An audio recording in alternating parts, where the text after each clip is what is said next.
Okay, thanks, folks. I think we're ready now. Boy, that's quite loud, isn't it? I'll push it back a bit. Welcome to this hearing, everyone. It's unusual to have so many people here at the start of the hearing, so obviously people are very interested in this topic. I'll just get the hearing underway. First of all, in terms of health and safety, if there's an emergency, we're to go through these doors and out into the car park areas behind the building. Just remind people to turn their phones off or turn them down, and we'll get underway. This hearing is natural features and landscape. It's hearing 19.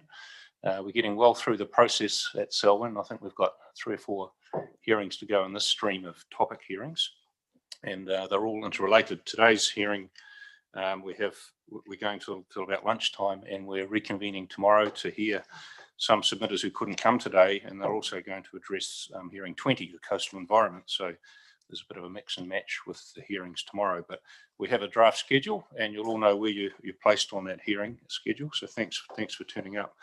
My name's Gary Ray. I'm the chair for this panel. With me is Yvette Couch-Lewis, Andrew Willis, and Councillor Mark Alexander at the end of the table. Malcolm Lyle. I've written down the wrong name, sorry. We were just joking about that, but I'm sure you'll all know your local councillor. Apologies for that, Malcolm. Right. Now, in terms of this hearing, the panel has read the submissions that were lodged on the topic. We've read the Section 42A report, which is often called the staff report, which has been written by the officers sitting here, and we'll introduce them shortly. We've also read a expert landscape report from Mr. Bentley, which advised the officers' report as well. So the other 2 staff reports that we've heard. We've also read the expert evidence that's been lodged with this hearing, and we've read the submissions. So the other thing I'd mention is that prior to the hearing, we issued some pre-questions for the officers to address, and that's posted on the website. Some of those questions might be of interest to people here today, and the answers that we got back. It's occurred to us that since we've received the expert evidence, there'll be some other questions that we'll ask the officer, and we usually do that at the end of the hearing and ask for a reply report. So after the officers have heard what everyone's had to say, they'll respond to some of the things that have been raised, and there's some things that the panel will ask in addition. And I could just signal at this stage that having read some of the expert evidence, the panel will be interested to know how Indigenous vegetation clearance is dealt with in terms of both this chapter. Some of the evidence says that it isn't dealt with in terms of the rules, and also in the EIB, or Indigenous Biodiversity chapter. So that's one aspect that the panel will be interested to know more about. Right, moving on. We also have some tabled statements from Ellesmere Sustainable Agriculture Incorporated, Horticulture New Zealand, Waka Kotahi, and Canterbury Regional Council lodged a legal submission. So those people won't be attending, but we've got their statements and we will read those. And I think that's probably enough for me for now, and we'll get started because we have started a little late. So thank you. And the first submitter we have is Upper Waimakariri Kaya Group, Susan Hall, Kevin Dunn, and Rosalie Snoyak. So please come forward, and thank you for preparing a statement, which I have in front of me now and have read that.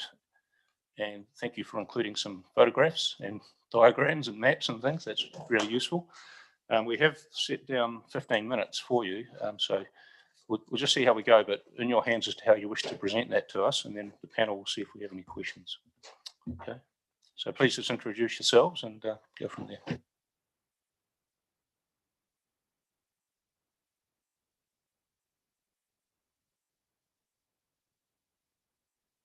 Just click that on. Yep.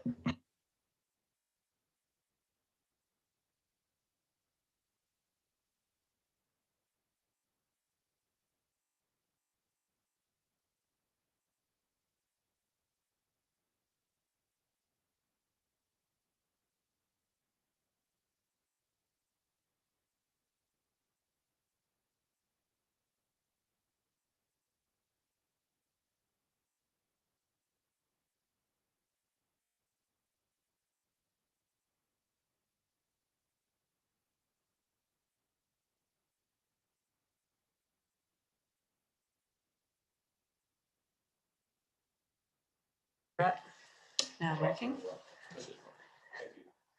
Okay, so thank you again for the opportunity to submit on the natural features and landscape section of the plan and to talk further about some of the key points in our submission. Is that very loud, or is that just because I'm right next to it? Okay. I'd like to introduce our group. We're the Upper Waimakariri and Mackaya group. I'm Susan Hall. On my right, Rosalie Snowyank and Kevin Dunn on my left. I'd also like to acknowledge and thank our supporters who are here today. Please feel free to ask questions at any time through our presentation. Our members all have a strong connection to the Selwyn District High Country, going back many years. We are involved in active conservation work, including predator control and wilding pine control in the area. We all have a diverse range of recreational activities that we travel to the high country to enjoy. Our group is a voluntary community group. We are not planners or experts in any of the areas we are submitting on. And it's a concern to me that it seems that groups such as ours are not well represented in the hearing process, certainly for this topic. I'm not sure about the other areas, but it seems that we are losing some of the democratic process by not having more people like us submitting.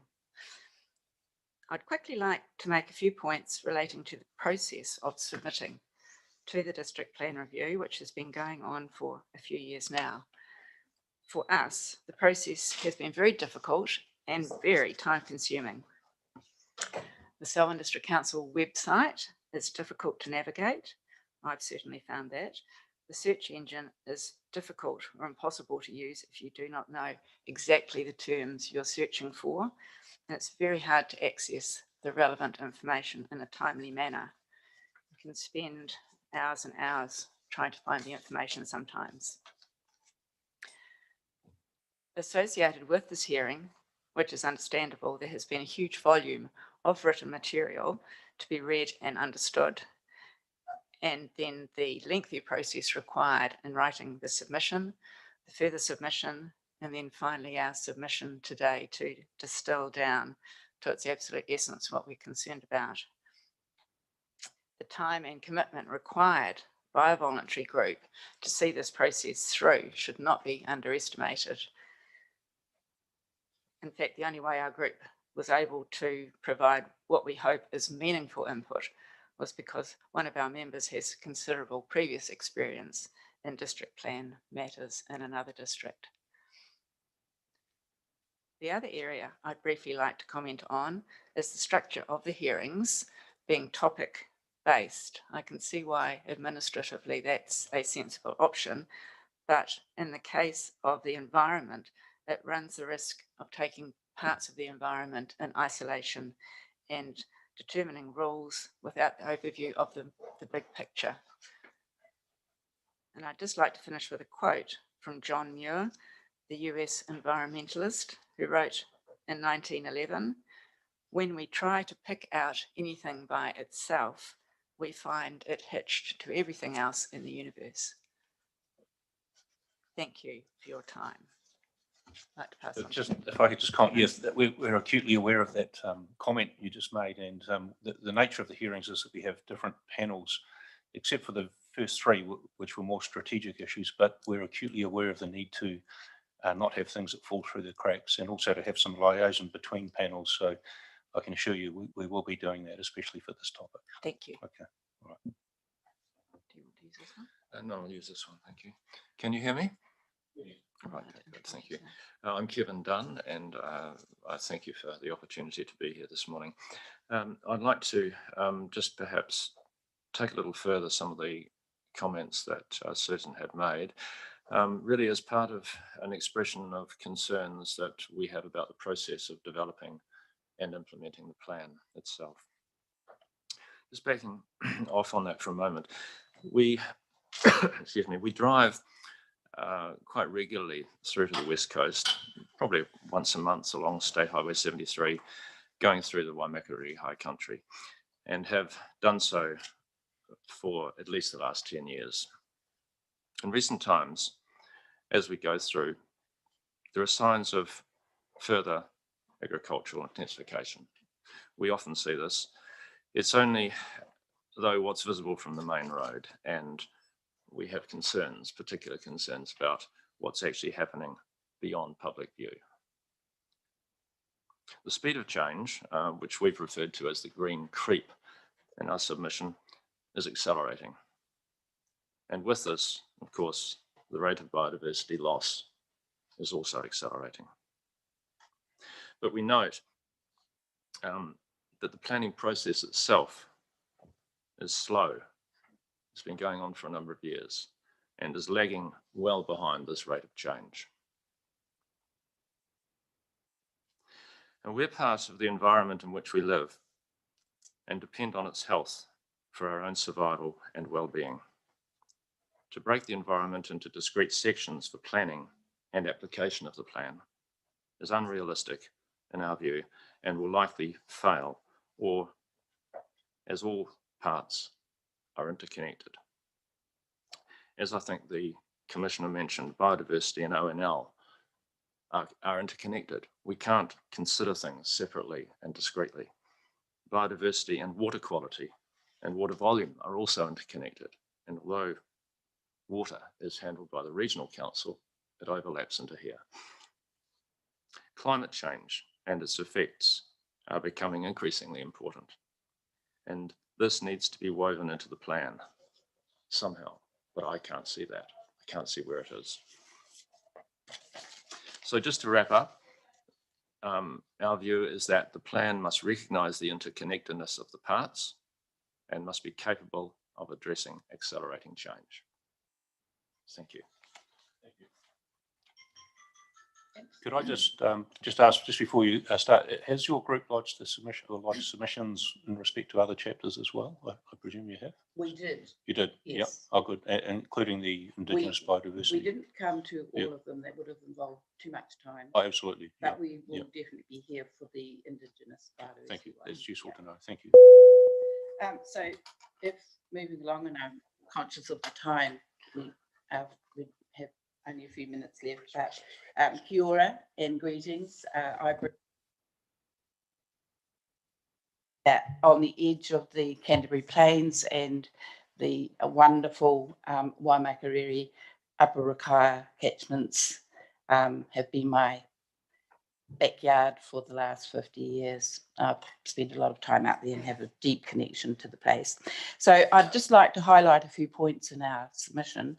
If we go to paragraph 7, the objective for this chapter, the outstanding natural features and landscapes of Selwyn are protected from inappropriate subdivision use and development. We did submit that this objective be retained, but on a lot of more consequent reading and looking into the issues, we feel it's a bit too general, and we would like to see more specificity in that objective. We don't have the wordings ourselves, but we'll leave that to the experts in the panel to decide, but we'd just like to see it go a little bit further. The policy, we can't see how the objective can be achieved by policy 1. It excludes any mention of pastoral intensification and Indigenous vegetation clearance, which we have focused this submission on, because we think that's the most important thing which is adversely affecting the ONL values.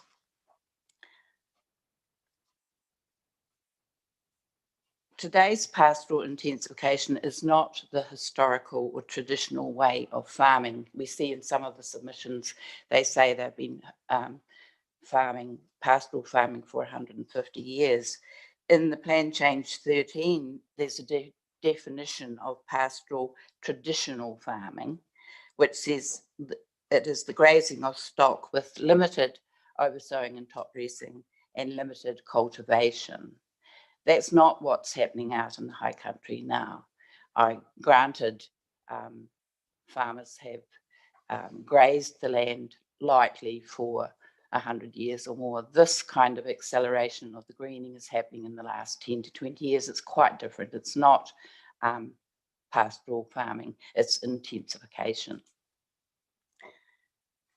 And when we get to the rules, we can't find any rules in the plan to manage that pastoral intensification and vegetation clearance. So that's a big gap, which we hope the panel will address.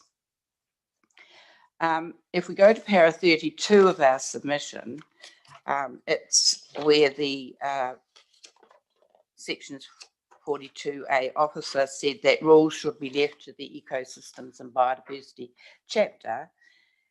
And we've just left in our submission 2 questions because we don't have the answers there. We'll rely on the experts to flesh that out. But we do think that there are other issues relating to landscape in the matter of clearance of Indigenous biodiversity, which will not be covered in that EIB chapter.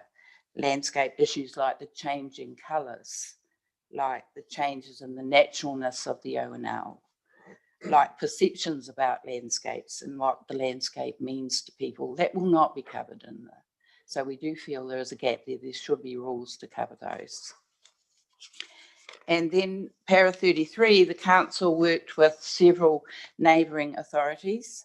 In relation to outstanding natural landscapes, we still feel the Mackenzie District Council is the most relevant, having gone through a council and environment court process, which lasted approximately 10 years.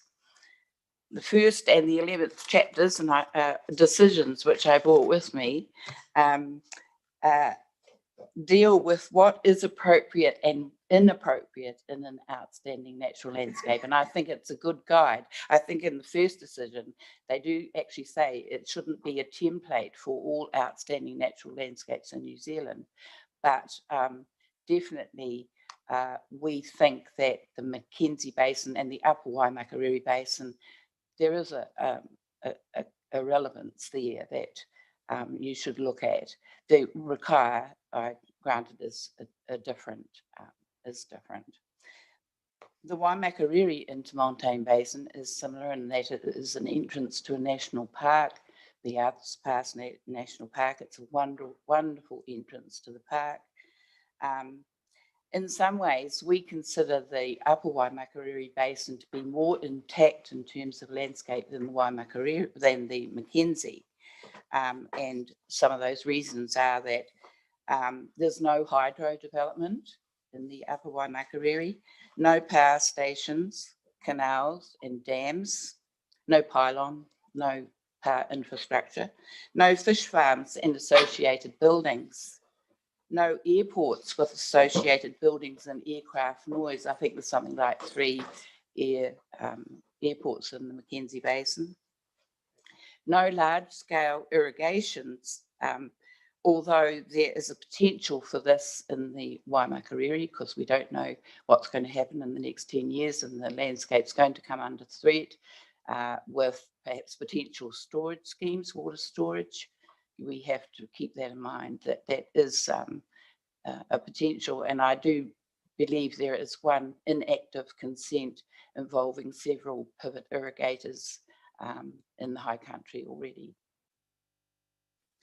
Tourist development is more limited in the Upper Waimakariri, and the tourist hubs that are already there mostly sit well in the landscape, and I think the council's done a really good job there to accommodate tourism in a less visible way to protect its landscape values.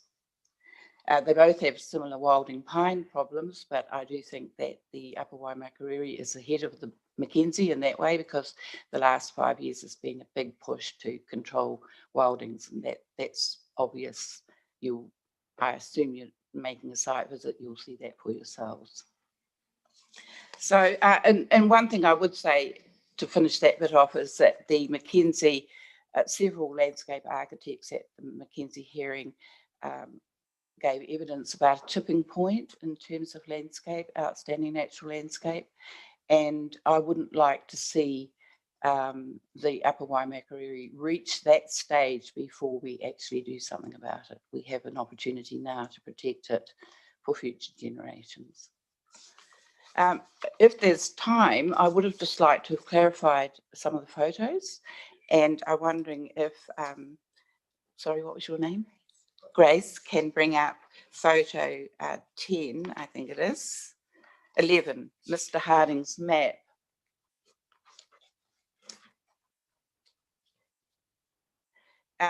The thing about these maps is there's no location on them, so I just wanted to point out to you, if you just go back to that 11, yes, that one.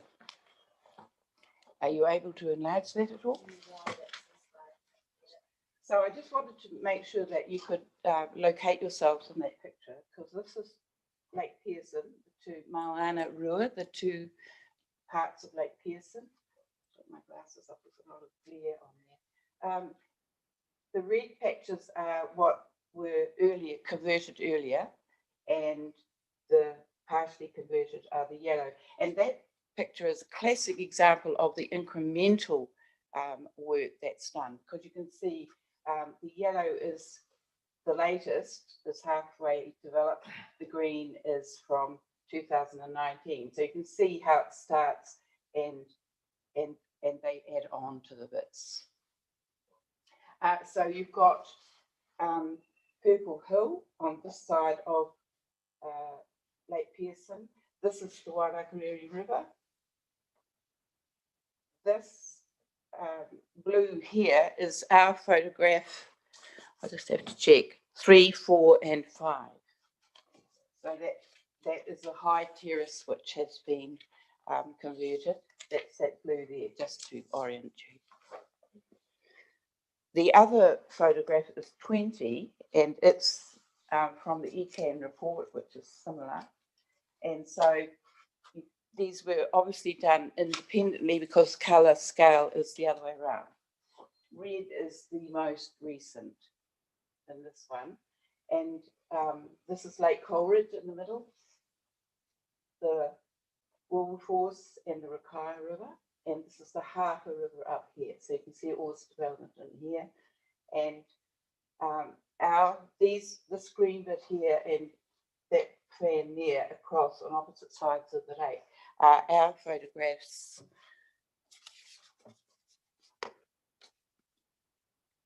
'17 and 18. So we won't have time to go through those, but you can see them on here a bit. But as I say, it's difficult because they haven't put any names on that. So I think that is, that's as far as I'll go with that. We'll probably used our time, have we? Well, you've done very well, actually, you're 15 minutes, but we'll have some questions, no doubt. So if we can just check if we have any questions, we'll go down to Commissioner Malcolm down the end.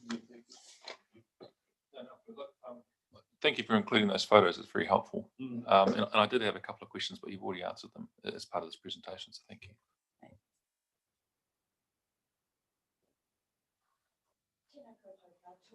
Kia ora, and I just want to start off by saying that thank you for the mahi that you do in getting your presentations together and all those submissions, further submissions. They are important because you're there on the spot, and just know that they are appreciated and continue to do so where your voice is important. So kia ora and thank you. Kia ora. You have already heard from our chair in terms of that we have additional questions we're going to be asking around the clearance of vegetation. However, I want to take you back to paragraph 32. Because I found that there were quite good questions in here, but at the same time, I appreciate that you don't have the answers. I do that you don't have all the answers, but you have a view in terms of what that relationship between, well, when I say that relationship, don't talk in terms of difference, but talk in terms of collaborative working together, how you see those two, the biodiversity one and the natural landscape, how they do actually work together. Kia ora. As I say, we're not planners, so we don't have the language for it, but I envisage some sort of linkage between the two chapters in the plan. So, Your view and what you see maybe in terms of that linkage, why is it important to you that that relationship is seen? well, you can see from the tone of our submission that we feel very strongly about vegetation Indigenous vegetation clearance being a serious adverse effect on the landscape.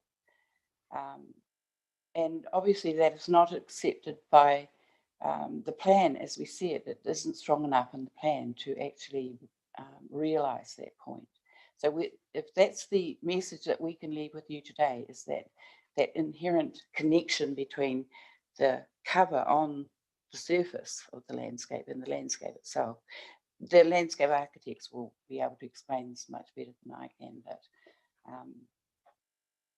Does that answer your question? Thank you. Thank you very much. Just one final question. The statement in front of us, yeah, thank you. It's a good amount of work gone into that. Is that a combined statement from the three of you, or did one person prepare it? Was it you, Susan? Did you prepare that? No, the statement was mostly prepared by Rosalie. Okay, because I'm just curious whether we should treat it as expert evidence. Did you anticipate? No, you didn't. you shouldn't. Okay. I'm not And an that expert. doesn't diminish from its No. importance, but I just need to Yeah. record whether it's expert evidence or not. No. But thank you. We met on several occasions to discuss the issues, and we've worked together on other projects in the high country. But I've been involved with another community group in the Mackenzie, so that's where I've learned about the RMA process. But I'm not an expert in any way. Yeah. That's excellent, and we have no further questions. So thank you very much, and we may see you again at another hearing. Yes. Thank you. All right. Thank you very much. Okay, so can Helen and Peter Heddle is the next one. Do you wish to come forward when you're ready? Ms. Heddle. We seem to have some issues with that one. She's running a bit late, so they've been asked to move down the list. That's fine. We'll come back to Mr. and Mrs. Heddle. So Hugh and Thomas McCartney and families. Jim McCartney, please come forward. Is that so? Let's just get into the nuisance area. Why does one get caught up in masks? Good morning. I apologise for lateness. And backcountry vehicles. And You're not late. You're right on time. We're the ones who are late today. We started a bit late. Yeah. Yes, and if you just turn the microphone on there. we have some photos.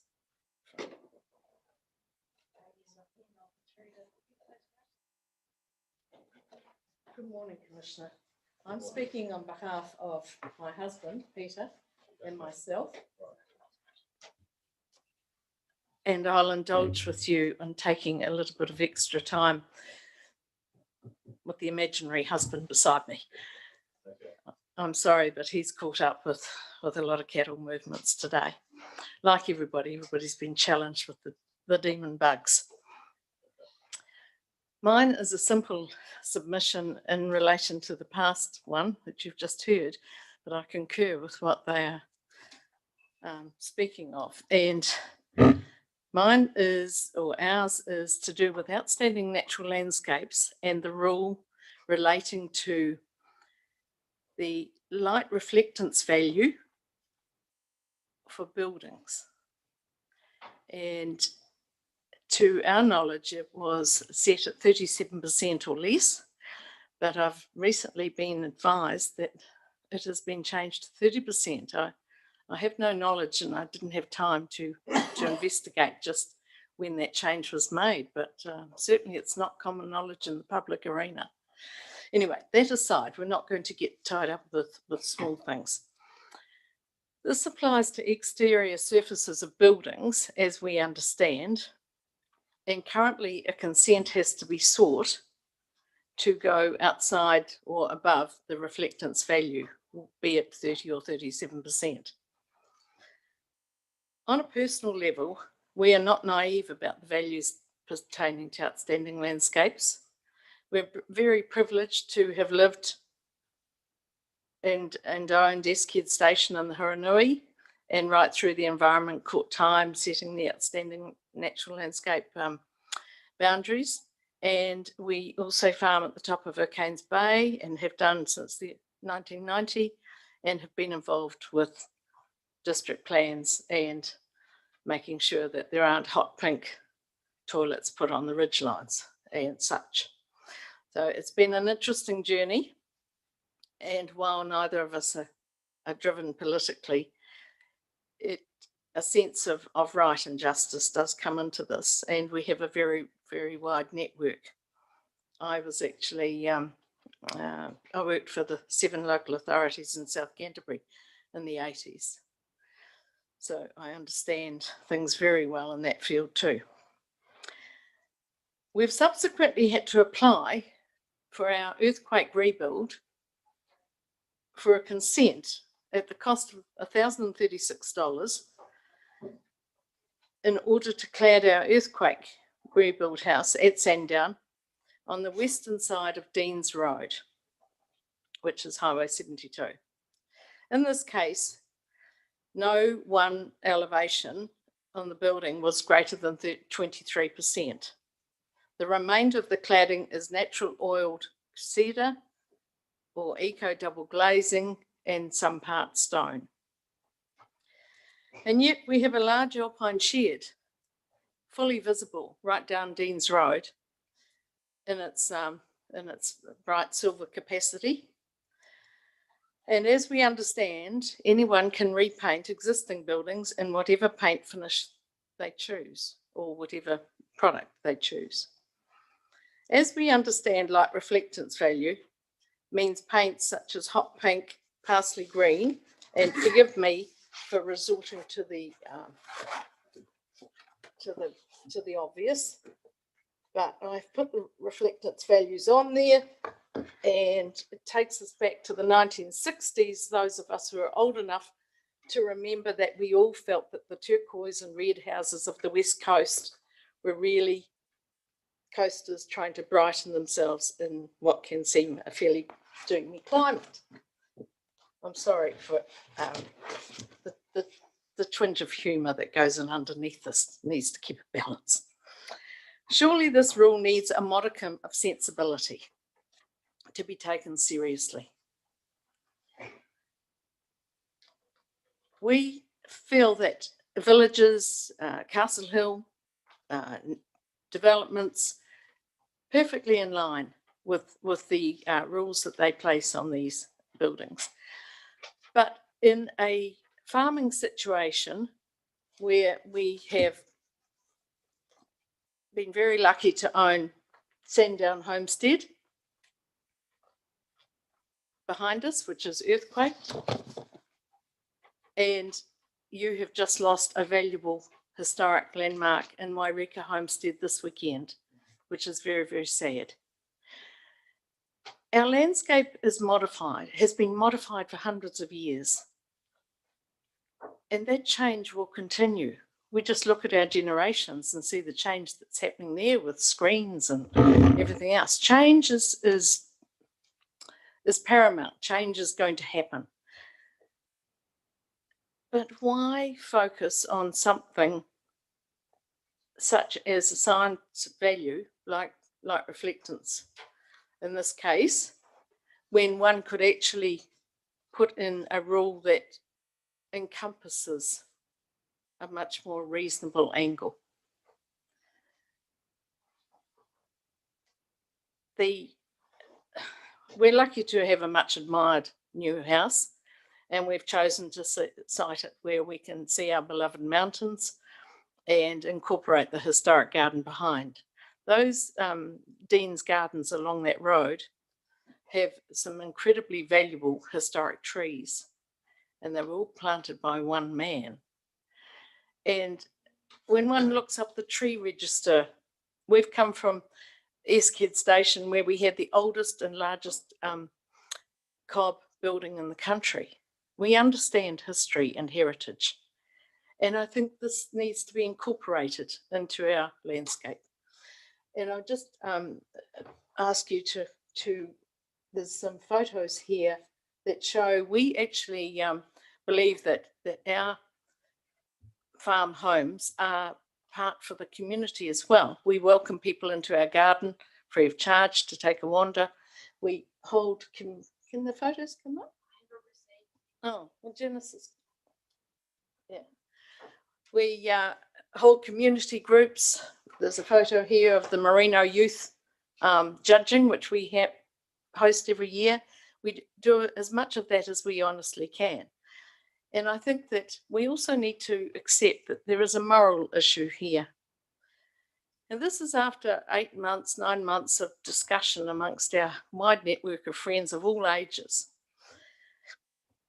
Really, it is rather naughty to say that we pay $1,000 into the council and hey presto, we're allowed to paint our 23% elevations in half sisal, which is a muted, very low grade off-white. That moral issue of pay up and all will be sweet really needs to be addressed. And within these 4 walls, it doesn't sit comfortably. I think we need to consider these matters too when it comes to our young folk. When you get in your 70s, you suddenly weigh up that we have to leave behind a legacy. And I would like to see the council redress that light reflectance value to a more, maybe it's a paint chart, maybe it's, there's various ways of handling it, but I don't think that these are acceptable to anybody. Thank you. And could I just ask on your, please, that the one thing that really upsets me most, and I love Selwyn District, but that the surface on that Upper Gorge Bridge, which I drive probably 6-7 times a week because I've got a lot of sheep on lease blocks on the north bank of the Waimak, that is appalling. I have been betting on about it since this time last year. Every big vehicle that I drive, and I'm a truck and a bus driver as well, it goes into those potholes, and that is not a welcome to Selwyn. Sorry, but please do something about it.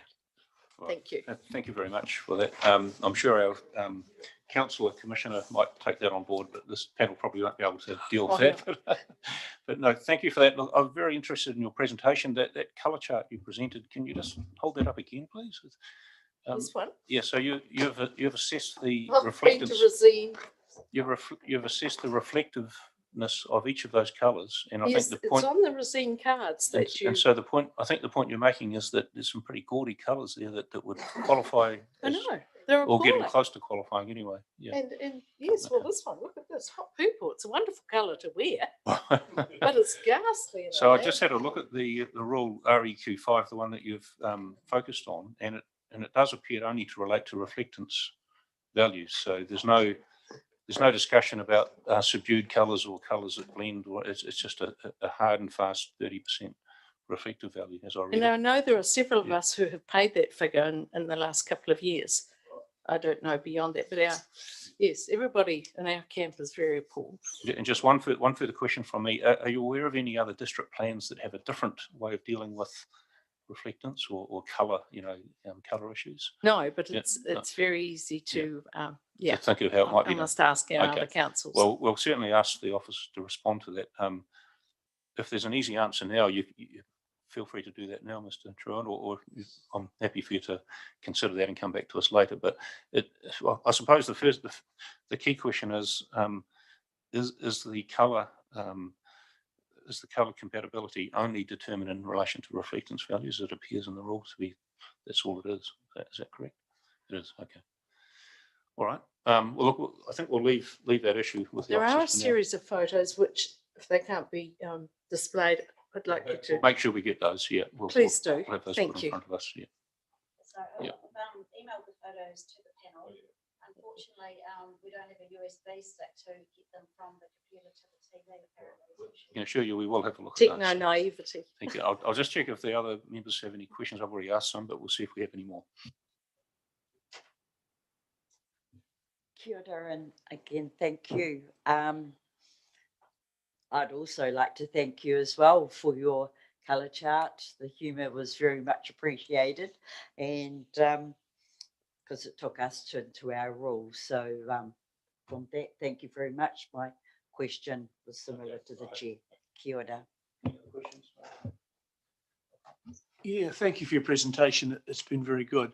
So you don't have an idea of a reflective values that you'd like to see? There's nothing you'd thought I of or think- seen? Or... I don't think it's the right scientific value to take in this case.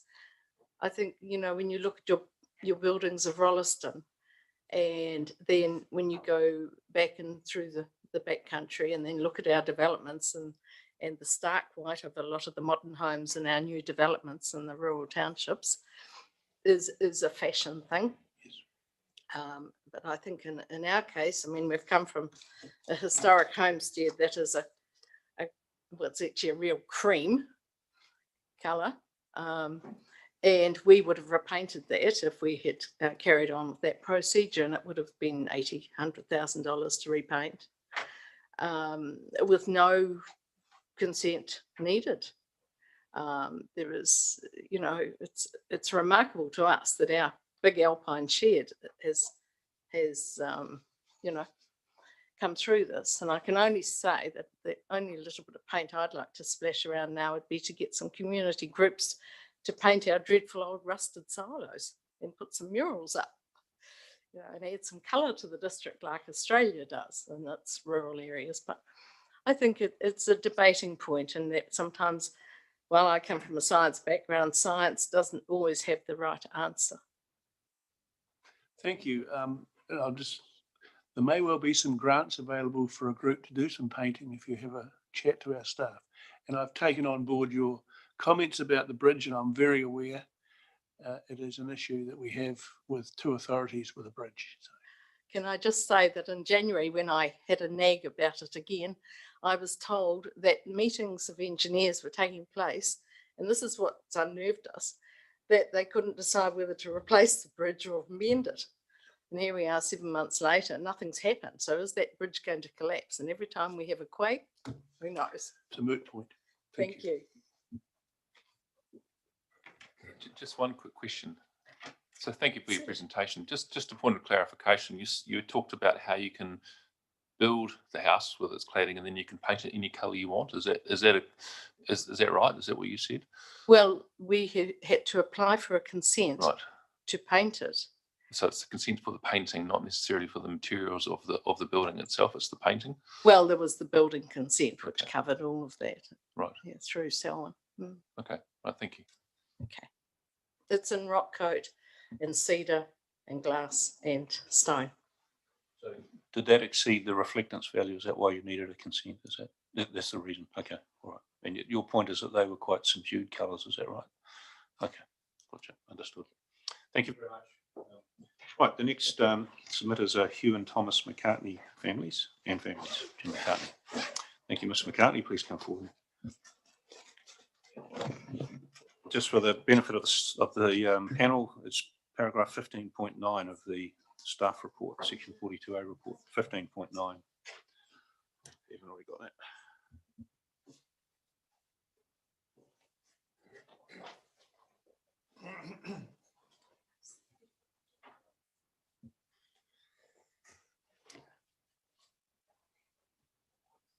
All right, thanks, Mr. McCartney. We've read your submission and we've read how it's been addressed in the section 42A report. So you're welcome to address that further with us. Thank you. Yeah, well, thank you for the opportunity. I apologise for my son who's got to stay home and do some work sometime.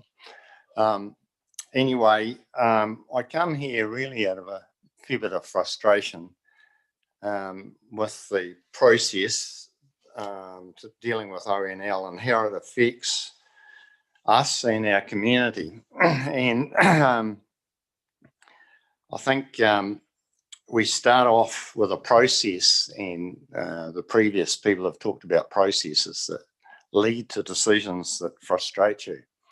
And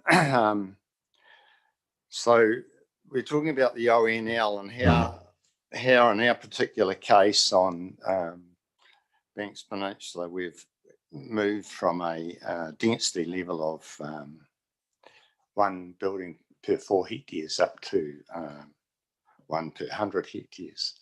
And I think I've mentioned in my thing that story about how there's only one property left, which belongs to my colleague behind me, that actually qualifies to build anything on it. And I'm saying as a resident's lived there, I talk to the people in our community and I say, is this what we want? And the answer is no. So how did we arrive at this? And we go back and we find the council employs Boffa Miskell. James here comes along and looks at it and says the whole area is an outstanding natural landscape. So Cooper's Knob's the same as my 100 acres. It's got 5 paddocks, it's got shelter belts, it's got water troughs, it's got water storage, it's got a cell tower, it's got tracks, it's soon going to have one home on it. And that's the same as Cooper's Knob. And, you know, from a logic, you say, that's ridiculous. How do we arrive at that? So then we say, what does the RMA say about outstanding natural landscape? And it talks about considered development. Now, that word considered allows you to do a lot of things if you want to be flexible. And what I'm saying is that if we look at a subdivision or a process around rocklands, which you should all have seen and looked at, and that's where we took a farm that was probably uneconomic. It was about 35 hectares, covered in gorse, broom, and the Chafee family did a wonderful job there of developing that into half-hectare blocks. So we've got about 40 building sites up there. It's open plan, so there's no fences. Those people have planted all the natives. And if you move about 500 metres to a K away from there, you wouldn't be able to see a home on it. And what I'm saying is, why aren't we thinking about that as a development instead of the stupidity we've got at the moment, where we've got these 4 hectare blocks on the flat? Now, in our case, we've got a property that, what have we got, about 320 hectares. We've got 40 hectares of hill and the rest's flat. Now, 250 hectares sits in the inner plains. So we could subdivide that into 50 odd houses. It's absolutely ridiculous. And yet my 40 hectares of hill, I can't do anything on it. The productive value. So on our flats, we're producing 16,000 loaves of bread per hectare growing wheat. You think about that. 16,000 loaves of bread per hectare, and on the hill we do 3 sheep to the hectare. You know, we've got to start thinking smarter about how we use our land. And I come along here frustrated as beggary, because I'm saying, as a family, we've been farming there for 4 and 5 generations, and you're saying, am I going to leave my grandchildren this legacy because I haven't stood up and said, this is ridiculous, why aren't we doing something different? So my challenge to you today is to think about it and say, have we got this right or got it wrong? How do we approach this going forward? So I pass the baton to you. We might just have a couple of questions. And you mentioned that did your son put together the submission, or did you? He did. Okay, and you're standing in for him. So thank you for doing that. He did mention in the submission something about transferable development rights. Are you able to talk about that? Well, this was the approach, and there's two issues there. Is that one is that we as a family lose the right because of the change in thing, but that's that's one aspect, but we're not in the business of subdivision. If we would have, we'd have sold up and lived in the south of France years ago, but that's not what we're about. We're about a family that's been on a property and have intergenerational respect for that and wish to stay there. So that's one part of it. But then how do you compensate people if the community wishes to take away a right, then surely they have a responsibility to give something back in return. And the thing that frustrates us is what do we end up with afterwards? Because all the land to the foot of the hill is in a plains, which goes to 4 hectare blocks. I mean, what is the answer? And then we're left with this hill properties with no development on it. What happens to it? We have no plan for it. There needs to be a plan. What do we see the future?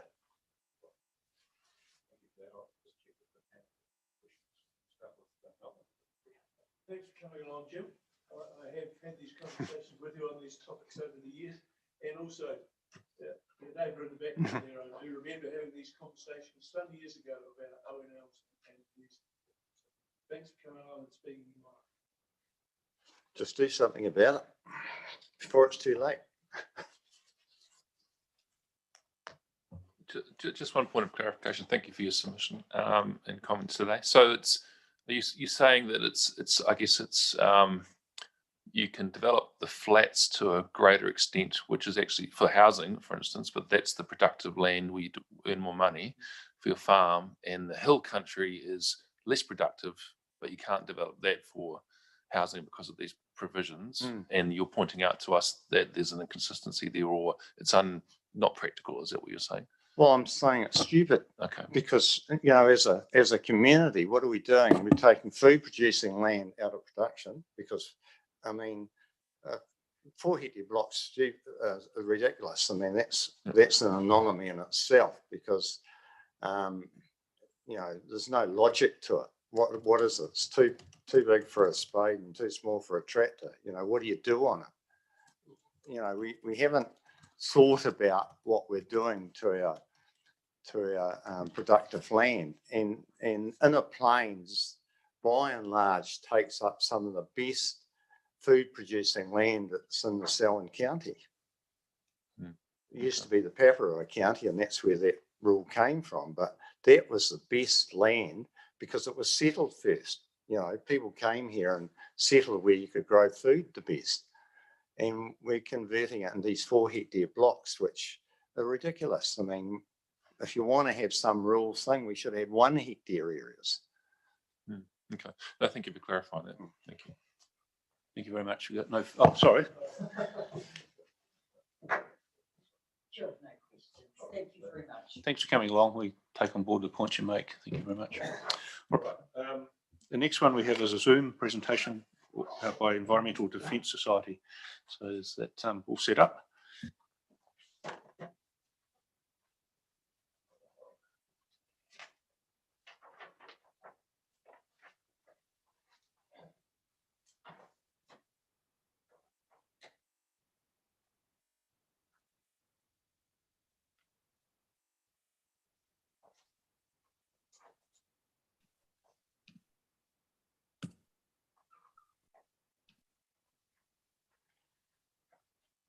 Okay.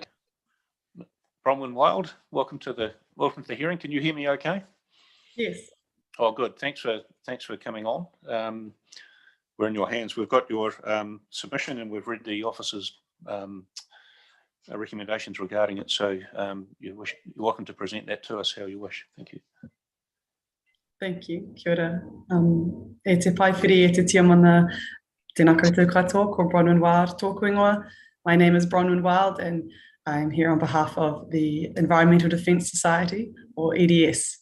EDS is broadly supportive of the Natural Features and Landscapes chapter of the proposed Selwyn District Plan, but recommends a few changes to ensure that it meets its purpose of avoiding adverse effects on Selwyn's outstanding natural landscapes and maintaining visual amenity landscapes. EDS's recent report, Caring for the Landscapes of Aotearoa, shows our landscapes are under threat, and the Selwyn District is no different. A robust and stringent planning framework is required to ensure the unique and diverse landscapes in the Selwyn district, from the mountains to the sea, are protected from land use intensification and vegetation clearance. These submissions will take 3 parts today. Firstly, the mapping of landscapes in the Selwyn district. Secondly, Indigenous vegetation clearance in the NFL chapter. And lastly, rules around forestry. So if there are no questions to begin, then I will turn to my first submission. Regarding the mapping of natural landscapes in the Selwyn District EDS submits that in order to protect landscape values in the Selwyn District, amendments may be required to the extent of mapped outstanding natural landscapes and visual amenity landscapes. Section 6B of the RMA requires councils to recognise and provide for the protection of outstanding natural landscapes from inappropriate use and development. This is a matter of national importance. By contrast, councils must only have particular regard for the maintenance and enhancement of amenity values under Section 7C.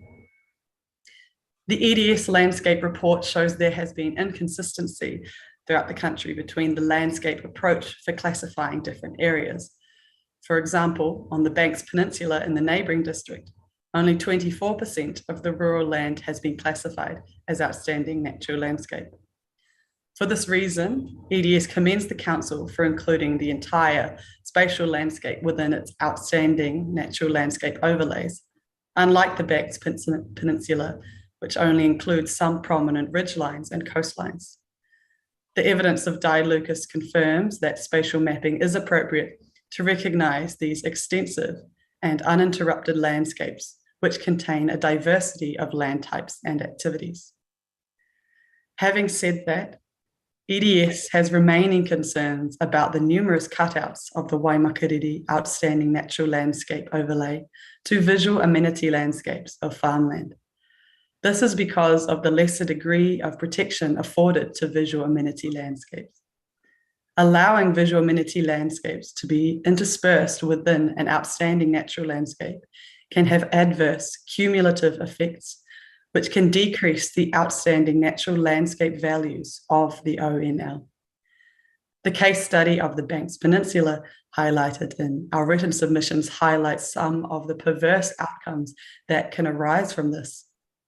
Although the entire peninsula was recognised as an outstanding natural landscape by the Regional Council, the District Council, as aforementioned, only mapped certain prominent ridgelines and coastlines, with the rest being rural amenity landscape. The case study of Le Bons Bay is described in the recent EDS Banks Peninsula report. There, planted forestry in the rural amenity landscape, a permitted activity, formed the permitted baseline, which influenced decisions to grant a non-complying consent for the outstanding natural landscape areas. Because the adverse effects of an activity can be disregarded if it is a permitted activity, the surrounding forest could not be considered when granting consents for forestry on the outstanding natural landscape area. The consent body therefore found the adverse effects to be small and allowed forestry on the outstanding natural landscape, as it would be visually consistent with the permitted plantation. This case study shows the negative flow-on effects of having areas which are subject to lower environmental standards interspersed within outstanding natural landscapes. The following references to case law were not included within our written submissions, so for that purpose I will give full citations, but these can also be found in Section 4 of the recent EDS Caring for Our Landscapes report. Beginning with the case of Hawthornden Limited and Queenstown Lakes District Council, 2019 New Zealand Environment Court 160. At paragraph 80, the court found that the geographical scale for evaluation is one that treats a landscape as a whole, with boundaries that are legible and coherent to the community. In Lake Mackay Station Limited and Queenstown Lakes District Council, 2019 New Zealand Environment Court 206, at paragraph 255, the court found landscape assessments that divide landscapes into small units is at odds with the underlying geomorphological processes as these processes span over entire landscapes. And this is the case in the Waimakariri catchment. In a sequence of cases beginning with Wakatipu Environmental Society Incorporated and Queenstown Lakes District Council, the Environment Court has reiterated that landscapes are not landscape units and must be approached as a whole. In other words, a small part of a landscape may have very low landscape values indeed, but still needs to be categorized as part of an outstanding natural landscape because there is no other pigeonhole to put it into as a landscape. This, in effect, is a washover principle where a small area of low landscape value land looked at by itself may be in a higher category landscape simply because most of the surrounding land is of higher landscape value, as was found in Steffenberg Family Trust No. 2 and Queenstown Lakes District Council 2013, New Zealand Environment Court 100. This is the case in the Waimakariri catchment, where the vast majority of the landscape is outstanding. This should wash over those areas currently carved out as visual amenity landscapes to make them part of the outstanding natural landscape. The case law confirms that areas of farmland can form part of an outstanding natural landscape. Natural does not mean, by definition, endemic or pristine, and can include things such as pasture, exotic trees, and wildlife. The fact that humans have intervened does not make a landscape unnatural, and both existing working farms and plantation forestry have been included within outstanding landscapes in the past. And Upper Clutha Environmental Society Incorporated and Queenstown Lakes District Council 2019 New Zealand Environment Court 205 is authority for that. EDS submits that these areas of farmland in fact contribute to the wider Waimakariri outstanding natural landscape and should not be carved out. The evidence of Di Lucas agrees that it is appropriate to include lowland depositional lands that support more intensive farming within the outstanding natural landscape overlay. EDS adds that these remaining visual amenity landscapes in the Waimakariri catchment should be included in the outstanding natural landscape and not carved out. This is the only way to give effect to the RMA, as well as the strategic objective in the plan that landscapes significant to Selwyn's character are identified, recognised for their values, and protected for future generations.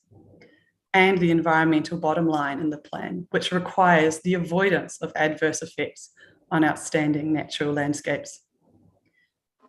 EDS further submits that in areas where outstanding natural landscapes border coastal marine areas, these outstanding natural landscapes should be recognised as extending into the marine environment.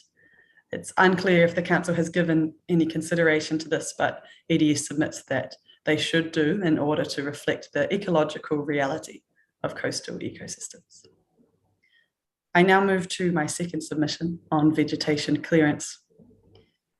EDS submits that the plan must be amended to provide greater recognition of the need to avoid adverse effects of vegetation clearance in areas of outstanding natural landscapes and visual amenity landscapes.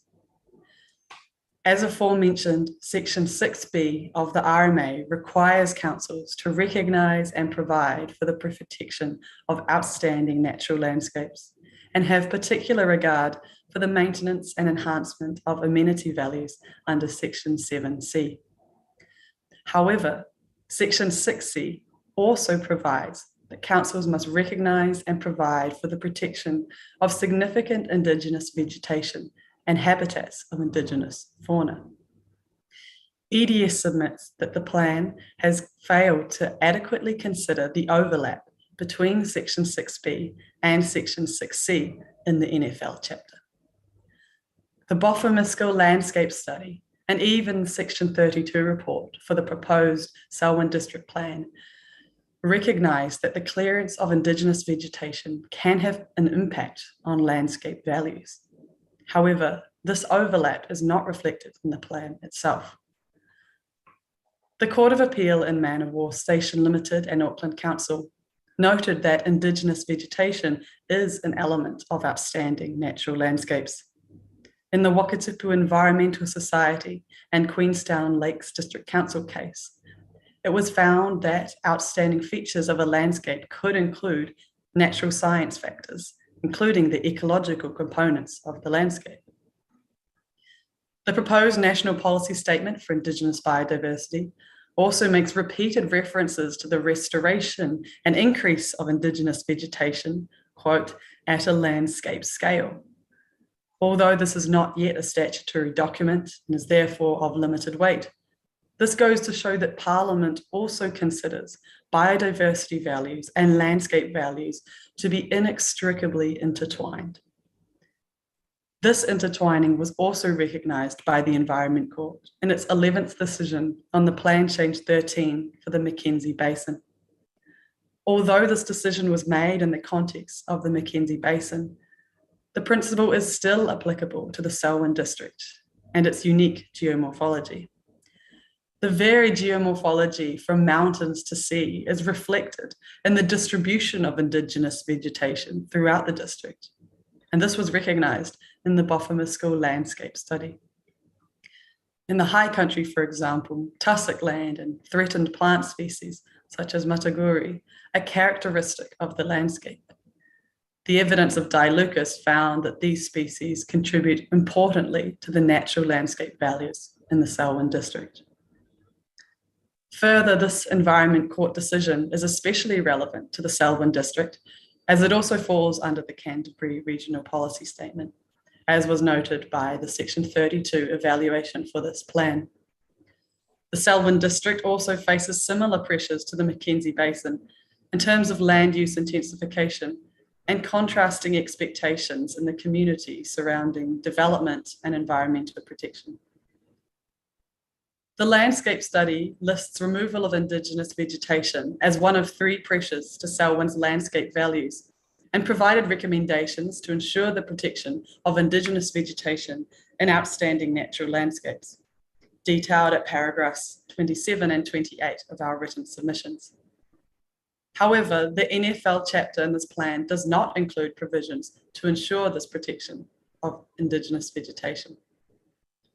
The Section 42A report agreed that Indigenous vegetation may form part of the values in an outstanding natural landscape and visual amenity landscape, where there are specific rules governing vegetation clearance in the high country areas.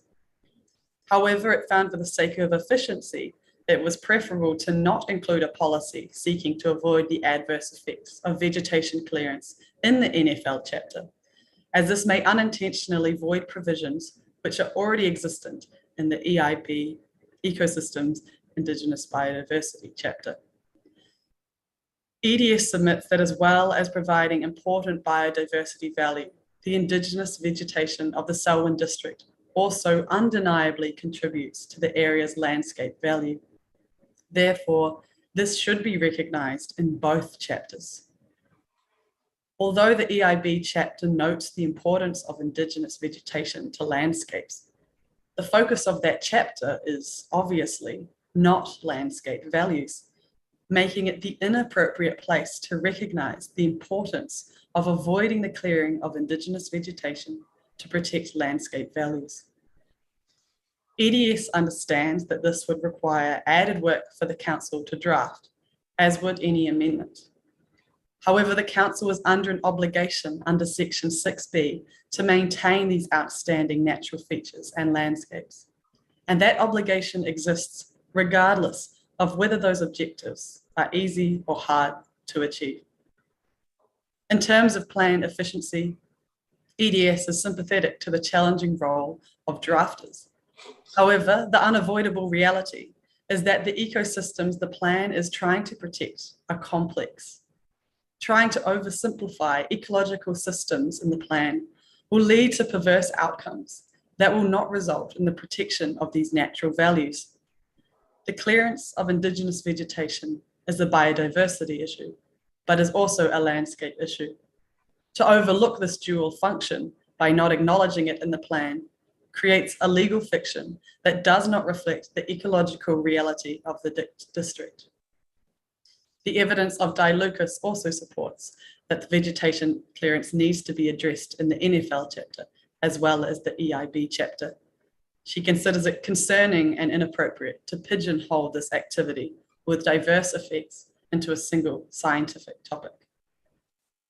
Turning now to my final submission on forestry, EDS submits that the strongest possible protection ought to be incorporated to protect outstanding natural landscapes and visual amenity landscapes from the effects of plantation forestry. This is important because of the negative effects of commercial plantation forestry on landscape values, as outlined in our written submissions at paragraph 35. The National Environmental Standard on Plantation Forestry, or NESPF, creates a permitted baseline for plantation forestry activities, with the underlying premise being that the operation of plantation forestry is a permitted activity, subject to certain standards. Before the introduction of the NESPF, plantation forestry was a non-complying activity in outstanding natural landscapes, and now is a restricted discretionary activity, unless councils provide greater stringency in their plan. In visual amenity landscape areas, there is little ability to apply greater stringency than in the NESPF. Section 6B and 7C of the RMA are once again relevant here, as well as Chapter 12 of the Canterbury Regional Policy Statement, which requires protecting outstanding natural landscapes from inappropriate use and managing visual amenity landscapes. Currently, the plan lists plantation forestry as a non-complying activity in outstanding natural landscape areas and a controlled activity in a visual amenity landscape area. EDS supports the plan insofar as it states that plantation forestry in an outstanding natural landscape is a non-complying activity. However, we submit that plantation forestry should be listed as its own subclause in NFL Policy 1 and not be subsumed into subclause G. The Section 42A report did not consider it necessary to give plantation forestry its own subclause, as this would not add anything to the policy. EDS submits that it would add to the policy by properly recognising the seriousness of detrimental effects of forestry plantation on outstanding natural landscapes. This is becoming especially pertinent with the rise of emissions trading. At the very least, it would not detract from the policy and would be a reasonably simple drafting amendment to make. With respect to visual amenity landscape, EDS seeks the most stringent consent status in the plan for plantation forestry that is allowed under the NESPF to avoid such perverse effects as aforementioned in Le Bon's Bay. Although unlike Le Bon's Bay, the plan currently recognises plantation forestry in a visual amenity landscape as a controlled activity, not a permitted activity. The point of significance is this is still less stringent than in an outstanding natural landscape.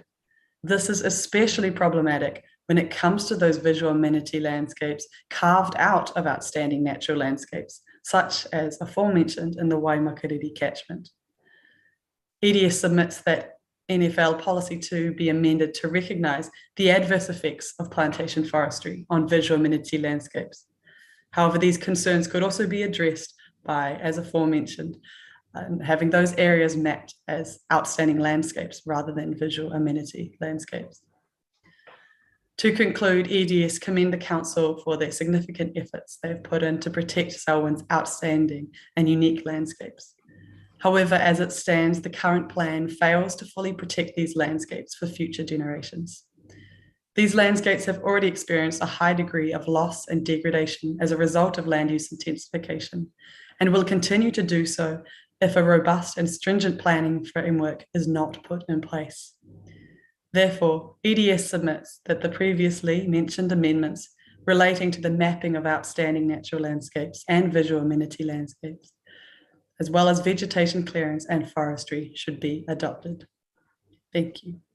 Thank you very much, Ms. Wild. I'll just see if the panel have questions. We'll start with Commissioner Willis first of all. Yeah, thank you for your presentation. Just a couple of questions. I'll just find the paragraph. Bear with me. Right, so paragraph 18. I think EDS talks about ONLs bordering the coastal marine area, and ONLs should be recognised as extending into the marine area. So I guess just a question for you in terms of the jurisdictional boundary between district councils and regional councils. Are you're aware of that and who controls what? And that the CMA is the authority for CMA management is with the regional council? Yes, I am aware of that. Right. So okay. So you're still suggesting that the district plan and the district council should have an ONL layer that extends into an area that's managed by another authority. Is that correct? Yes, that is EDS's submission. Yes. Yeah. So why is that? Why are you seeking that? Why is EDS seeking that? Unfortunately, I don't have the full information on EDS's position on that regard. I understand this may have been mentioned further in our natural landscapes report, or perhaps in our recent coastal marine areas report. But I'm happy to provide the council with a citation following up to that, which could give more evidence, perhaps. Okay, thank you. And I guess my second question is in relation to paragraph 38. And it's around whether there should be a separate clause for plantation forestry as opposed to it being within the subclause G. And your statement does provide, or EDS's statement does provide a reason for that, recognising the seriousness of detrimental effects of forestry plantation. And I understand that statement, but doesn't clause G already specifically reference plantation forestry anyway? Yes, I believe it is EDS's submission, however, that by having it under a separate subclause, this would afford it the recognition that plantation forestry specifically deserves as a threat to the region, and recognise, I guess, the seriousness of plantation forestry in its own respect, rather than grouping it in with a number of other land use changes. So do you have a comment, or does EDS have a comment on mineral extraction and whether plantation forestry is more, creates more adverse effects than mineral extraction that it's currently bundled in with? I would perhaps to rephrase that EDS's position is not that causes more adverse effects, but that rather, because of the unique and different challenges which plantation forestry poses, and because of the uniqueness and the differing context compared to other land use changes, that it would be more appropriately recognised as a separate subclause. Okay, all right, thank you.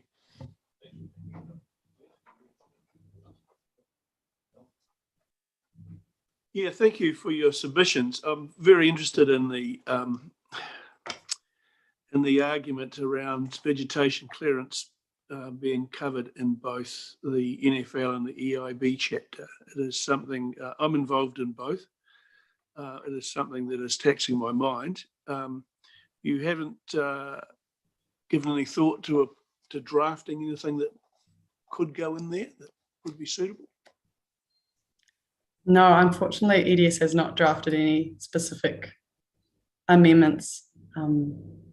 Okay, thank you. Something I'll have a conversation, no doubt, in future with my fellow commissioners. Thank you. I just had a couple of questions, Ms. Wild. In terms of the paragraph 11, you talked about the permitted baseline that is formed by the National Environmental Standard. The permitted baseline is a discretionary concept, isn't it? It's something that councils may take into account or they may not. Is it something that you've thought about, or do you consider councils will be sort of bound to take that as a concept when they make decisions?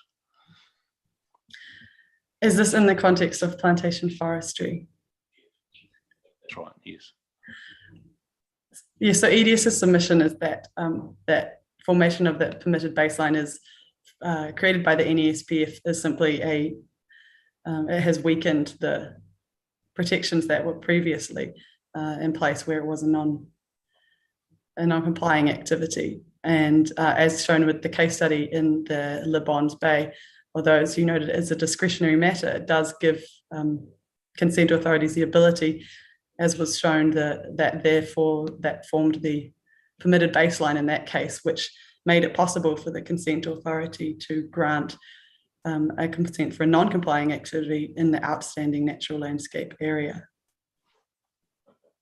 And just on that same point, your paragraph 39, with respect to VAL, EDS seeks the most stringent consent status in the plan for plantation forestry. I presume you mean non-complying, not prohibited. I'm not sure whether the plan has any prohibited activities, but do you mean non-complying? Is that right? Yes, EDS's position would be that non-complying would be appropriate for the visual amenity landscape. However, we note that in the section 42A report, the author was of the opinion that the most stringent possible for a visual amenity landscape under the NESPF is a controlled activity. And EDS is of the opinion that if it is possible to make it a non-complying activity, that should be the case. But if a controlled activity is the strongest that is possible under the NESPF as it's currently granted, then that would be our submission. Understood. Thank you very much.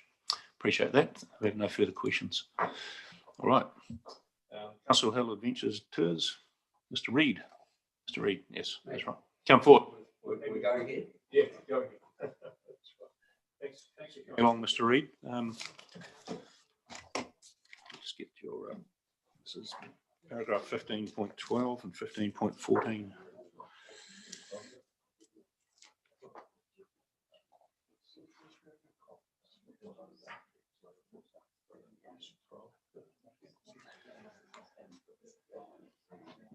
Fifteen, 12 to 14. Yep. I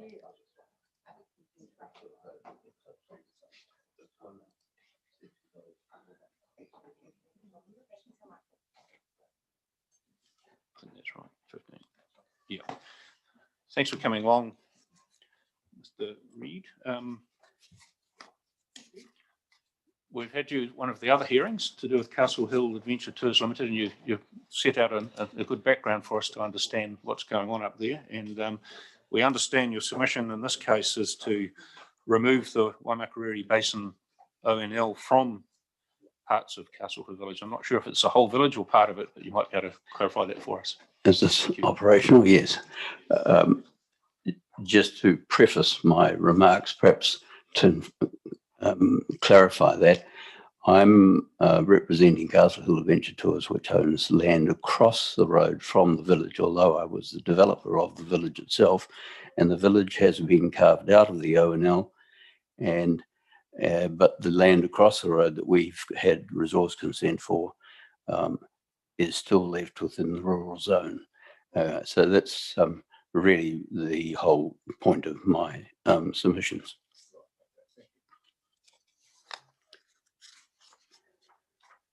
My full name is Donald John Stewart Reid, and I'm a director of Castle Hill Adventure Tours, the owner of land situated at Castle Hill alongside State Highway 73. I wish to make further submissions on the company's earlier evidence on this topic and to comment on the Section 42A report on the subject. As I mentioned in my earlier submission, I met with James Bentley of Boffa-Miskell, the author of the study on the ONL overlay proposed for the High Country and Selwyn district. And at that time, he was of the opinion that our holiday park area could be carved out of the ONL overlay or a zone created to exclude the land from the overlay. In the final report, the neighbouring Castle Hill Village area was carved out, but this concept was not carried over to the company's holiday park area across State Highway 73. Instead, it was proposed by both Mr. Bentley and Mr. Chewin in his 42A report that this site could be recognised in the NFL chapter in a similar manner to SKIZ skis, and which is Porter's, and as proposed for Grassmere, GRAZ. In addition, I support the application by Flock Hill Holdings for their proposed zone at Flock Hill, which has similar considerations to our Castle Hill situation.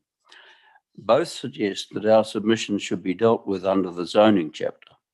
They submit that the PDP should provide appropriate rules to enable development in these zones in accordance with their special values. If this is now the recommended method of dealing with the problem, I wish to advise that the company is in agreement, providing the rezoning request is granted, or in the event the land in question is excluded from the NFL rules, as has been done in the PDP with the Porter's Ski Zone and the Grassmere Zone. And this approach ensures that the special area rules targeted for the CHRVZ at Castle Hill are the predominant rules for this site. The new zone proposed for the Castle Hill area is modelled on the existing Terrace Downs zone. It is designed to cover the activities already approved for the area and to extend its scope to add much needed additional tourist facilities in the form of a hotel core with apartments of varying sizes and configurations to cater for the variety of visitor accommodation needs. This proposed zone has the distinct advantage of giving certainty to the future development of tourist facilities in the region, while not requiring constant variations and resource consents to achieve future growth. The attached report on tourism in the Waimakariri Basin sets out the various tourism strategies which being promoted by central and local government. It also describes the studies that back the need to provide new destinations and facilities to cater for future growth of New Zealand's tourist industry. Castle Hill is poised to be part of this future and is therefore essential that the zoning framework assists in enabling this development potential. It's important to note that there is no single residential housing subdivision planned within the new zone. The aim is to provide purpose-built visitor accommodation that will appeal to investors and visitors alike, and residential dwellings will remain confined to the existing Castle Hill village. It's quite clear, in my opinion, that the small area of the Castle Hill Holiday Park and the proposed zone, which has been highly modified with its existing buildings and golf course, its approved camping ground with accommodation units, store, managers accommodation, restaurant and clubhouse, is certainly not an area of outstanding natural landscape. However, it is able to view the surrounding area of an outstanding natural landscape and provide accommodation and services which allow visitors to enjoy these natural qualities while not detracting from them. Importantly, the zoning of Castle Hill Village was based on the provision of basic services such as sewage disposal, potable water, power and telephone in one centralised location so that the environment was protected and the effects minimised. And this concept of centralised development, utilising the existing infrastructure, must be encouraged and enhanced. And the creation of a zone within the ONL overlay with the exclusions suggested will serve the purposes of the PDP and achieve the objects of the tourism strategy proposed locally and nationally. I wish to adopt the submissions of our neighbour Flock Hill Holdings as they pertain to our side, because they address a largely identical situation, with the exception that our zone adds to the concentrated development centred around Castle Hill Village. So turning to the Section 42A report, perhaps I could just move down to number 2. Because this is repeating the report itself. The only area of disagreement over the ONL overlay is the method of achieving the virtual carve-out while leaving the blanket ONL overlay in place. And while the Section 42A report recommends that the Castle Hill Adventure Tour submission be to remove the ONL overlay over the site be rejected, it instead recommended that the PDP provisions should provide appropriate rules to enable development of land in unique locations in accordance with ONL values. Castle Hill Adventure Tours has considered this recommendation and adapted their response to this as indicated above. We agree to the retention of the ONL overlay, provided our new zone is excluded from the NFL rules, as has been done in the PDP with Porters and Grassmere. The new zone is considered likely too small to be considered as a landscape in its own right and is a node of development linked with Castle Hill Village within the larger landscape. Accordingly, the relief sought by Castle Hill Adventure Tours to exclude the holiday park area and proposed Castle Hill Rural Visitor Zone from the NFL provisions is the most appropriate and consistent approach that gives effect to Part 2 of the RMA, as it will provide for the efficient use and development of the site, provide recognition of existing and proposed activity, and achieve the vision of Castle Hill Adventure Tours while appropriately managing effects on both the immediate landscape on the site and protect the values of the wider ONL. I must conclude by recording my disappointment with the consultation process relating to the ONL classification in the PDP. Through my long involvement with the Queenstown Lakes District and Bob's Cove in particular, I was concerned that a blanket designation of outstanding natural landscape across the rural high country zone would lead to unintended consequences with extreme planning restrictions for tourist development projects in the future. And for this reason, when the company was notified that our site at Castle Hill was considered to be a candidate for an ONL designation, we made written submissions, which led to a face-to-face meeting between ourselves, BOFA municipal officers, with Andrew McTeer from Selwyn District in attendance. As mentioned above, it was at this meeting that the option of a carve-out or a new zone were discussed as ways of excluding our site from the effects of an ONL designation. I was encouraged by that meeting and felt sure that a solution would be forthcoming. And when the PDP was eventually notified, I was greatly disappointed to find that our land had an ONL overlay proposed and that the positive solution suggested at our meeting had not been actioned in any way. And I'm here today because of this, and we are now reliant on this hearing panel to grant an exclusion for our Castle Hill land from the NFL rules, as has been done in the PDP for the Porter Ski Zone and Grassmere Zone. Thank you very much, Mr. Reid. That's very clear, and Thank you. I certainly understand where you're coming from, but I'll just see if we have any questions from the panel. Thank you. Do you have any questions, Andrew?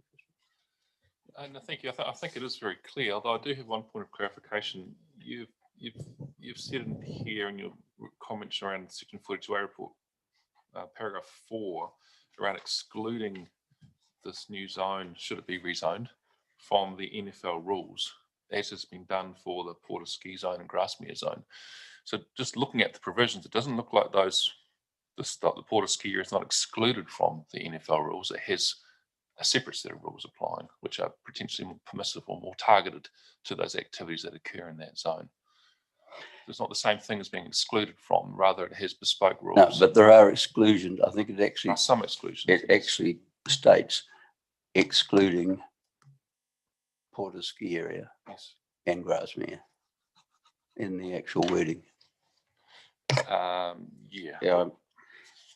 So I didn't quote that particular one. I noticed it, and it will be in the evidence that's going to be from Flock Hill Holdings. They actually suggest that that particular wording be altered, and they mention the particular clause that I'm referring to. Sure. Yeah. So looking at the 42A report, it talks about rezoning. This is paragraph 15.15. Not removing the site from the overlay, but providing appropriate rules to enable developments in this zone. So I just want to clarify that's my understanding might not be the same as yours. It's not necessarily being excluded from. Maybe the officers can comment on this. It's not being excluded from the NFL rules, but rather it's going to have. It's going to have its own rules. Suite of rules. That's yes, correct. Correct. Yes. Yes. Thank you. I think that's correct. And I think an important point too is that if we were not to, we've got a resource consent at the moment for this area. And if we weren't to get a new zone, we think a new zone is a better way to deal with it in the future. But if we were to have to rely on the existing resource consents, then we would like to have that carve-out arrangement that's being suggested for the land without a zone, if you see what I mean, because we don't want to rely on getting a new zone. Sure. No, thank you. No good questions. Malcolm? Thank you. Thank you very much for coming along. All right. take a break now. We're a little bit behind time, which is entirely our fault for starting late, but we'll just take a 10-minute break now and come back with the next submitter, Heather and Trevor Teague. So thank you very much. We'll be back shortly.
Thank you for that. We're exactly 15 minutes behind, so we're maintaining our consistency throughout. That's good. Right, the next submitter we have Heather and Trevor Teague. Mr. Teague, you're here.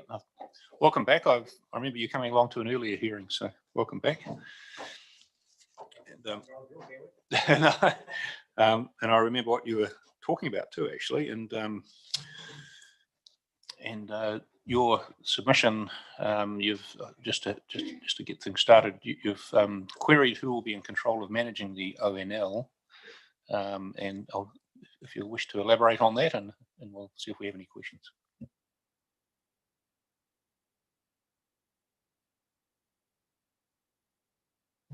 How's that? Oh, gee.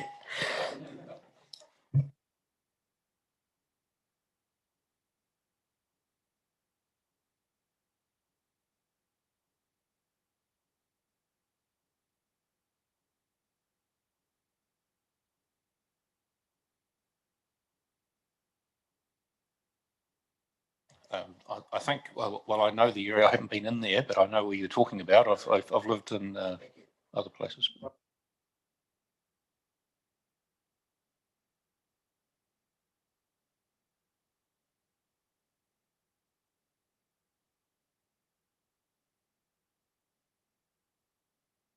God. Okay, thanks, Justine. Is it going now? Okay. And also wilding pines. The control of the pests in the riverbed, ducks, seagulls, Canadian geese, shags, all producing E. coli, as well as the rabbits and hares. And all these will affect the Christchurch's water supply. Out from our place here, which bounds the Waimaku area in this area I'm talking about, there's probably a colony of seagulls there all year. There'd be at least over 1,000 birds there, nest, poo, and whatever else you have in the riverbed. And there doesn't seem to be a lot of control of these this wildlife. One of our major concerns is who is going to restore the banks and stop our land from getting washed away. Our property has a riparian boundary giving us the access to the centre of the riverbed.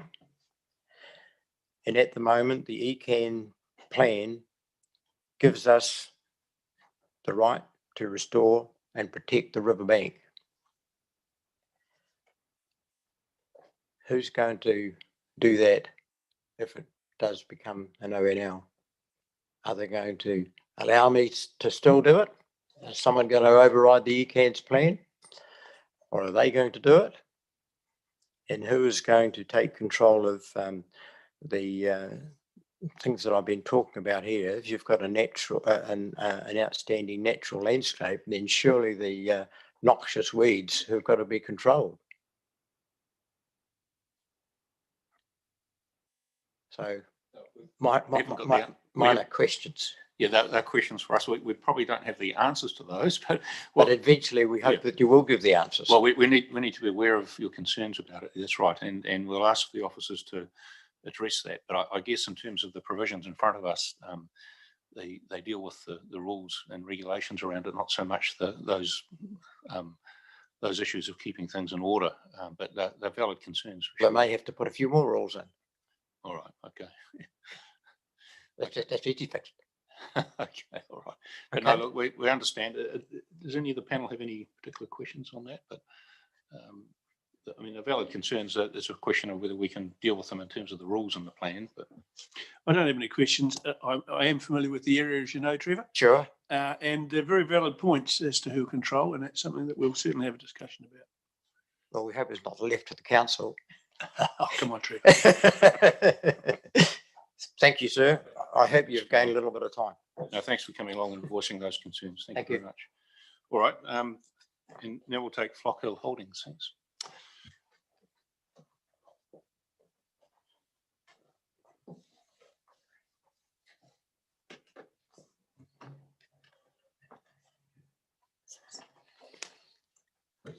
thanks for coming along and having to wait a little while. Sorry about that. No, that's Yeah, thanks very much for your legal submissions and evidence. And it's very comprehensive. We've read that, but we're in your hands as to how you wish to present it. So Thank you you. can introduce your team too. Thank you very yes, much. sure. Mr. Leader. I'll start. Hopefully that's working. I can hear myself echoing, so it might be. I'll move back. Nice to see you again, commissioners. Not here today to talk about supermarkets and urban growth boundaries, but Josh Leckie, legal counsel for Flock Hill Holdings. Just to introduce the team, I've got Chris Cochran to my left, who's the Flock Hill representative. Chris hasn't filed evidence for this hearing, but is in attendance, and I'll let the team to my right introduce themselves. Hi, I'm Liz Stewart. I'm the planning consultant working on behalf of Flock Hill Holdings. Good morning, commissioners. I'm Paul Smith. I'm the landscape architect working on behalf of Flock Hill Holdings. Thank you. And both Liz and Paul have summary statements, which we'll get to in due course. As you mentioned, Commissioner, I've filed legal submissions. They're relatively brief in that they mainly really set the scene and give some context to the next few hearings, and also give some hopeful, helpful law around a point that there's been some movement from Flock Hill on around the ONL. So I'll just move through those and happy to take any questions as we go. As I say, one more point just before I move into my legal submissions. The evidence filed for both Liz and Paul covers multiple topics. We were going to strip it out, and we found it too, there's too much overlap, and it didn't quite work. So apologies that it was lengthy, but the summary statements for today will just focus on the hearing for today about the landscape matters. That's fine, and you would have heard me talking to some other presenters about the need to correlate, different hearings, and I'm not sure, but Justine might be able to tell us. I'm not sure whether panels have been put together for the rezoning request, but I'll certainly be requesting that I take part in the ones where at least me and other members of this panel, if possible, sit on those ones as well for continuity. So that's good to hear, Commissioner. I think that's sensible, and that the more we prepared for this, the more we realise the interconnectivity. And on the rezoning, I mean, I'm submitting to you that you can rely on the relief from the rezoning. So what that relief looks like becomes pretty important. So there is going to be that overlap. As I say, my legal submissions are on behalf of Flock Hill Holdings, and for this hearing, Flock Hill seeks amendments to the landscape rules. And I've used the word exclude there, but it's excluded from two of the rules. The Flock Hill Station Visitor Zone, which is a new zone we're seeking through the rezoning hearing, but instead apply a bespoke Flock Hill zoning framework. And in my submission, this is supported by planning and landscape evidence. Importantly, it recognises that the Flock Hill Station Visitor Zone is a small node of activity within a much larger ONL, and that's one point where there's a slight change in focus from the original submission to my legal position today, which in my submission, Flock Hill forms part of that ONL, and I agree with Mr. Bentley for the council in that respect, that it's too small to be a landscape in its own right, and that's consistent with quite a lot of work that's been done down in Queenstown, most recently through the PDP as well. But I can get to that when the time comes. The relief will provide for the ongoing use and further development of the homestead and lodge, which I'll get to shortly, at Flock Hill, while recognising and providing for the importance of the surrounding ONL landscape. It's consistent with approaches taken to Porter's ski zone and Grasmere zone, so there's already a mechanics in the plan for this approach, and it promotes the purposes and principles of the RMA. As I say, we've got evidence today from Ms. Stewart and Mr. Smith. Today I'm really setting the scene, outlining the relief for the landscape provisions, but also just introducing the fact that evidence will be presented at the Indigenous Biodiversity hearing, and then the bulk of the Flock Hill relief is to be heard at the rezoning hearing in January, February, as I understand it.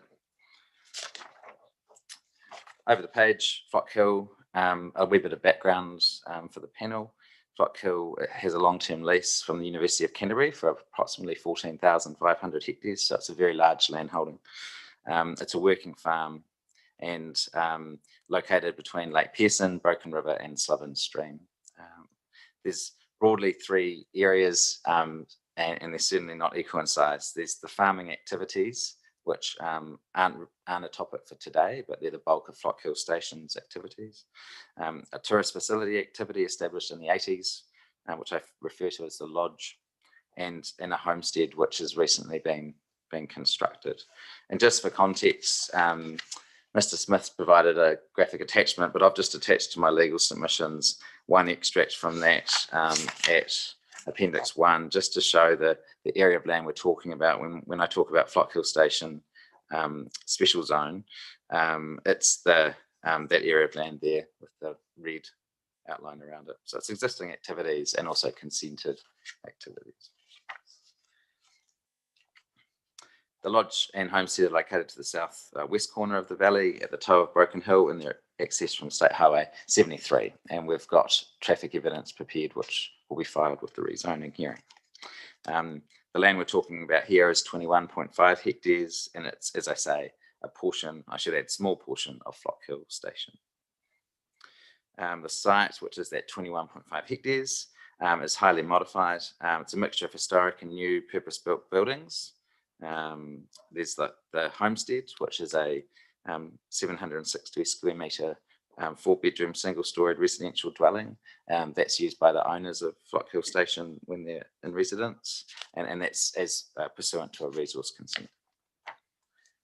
And at the moment, that lodge, or sorry, the homestead can be used for 150 visitor nights per year.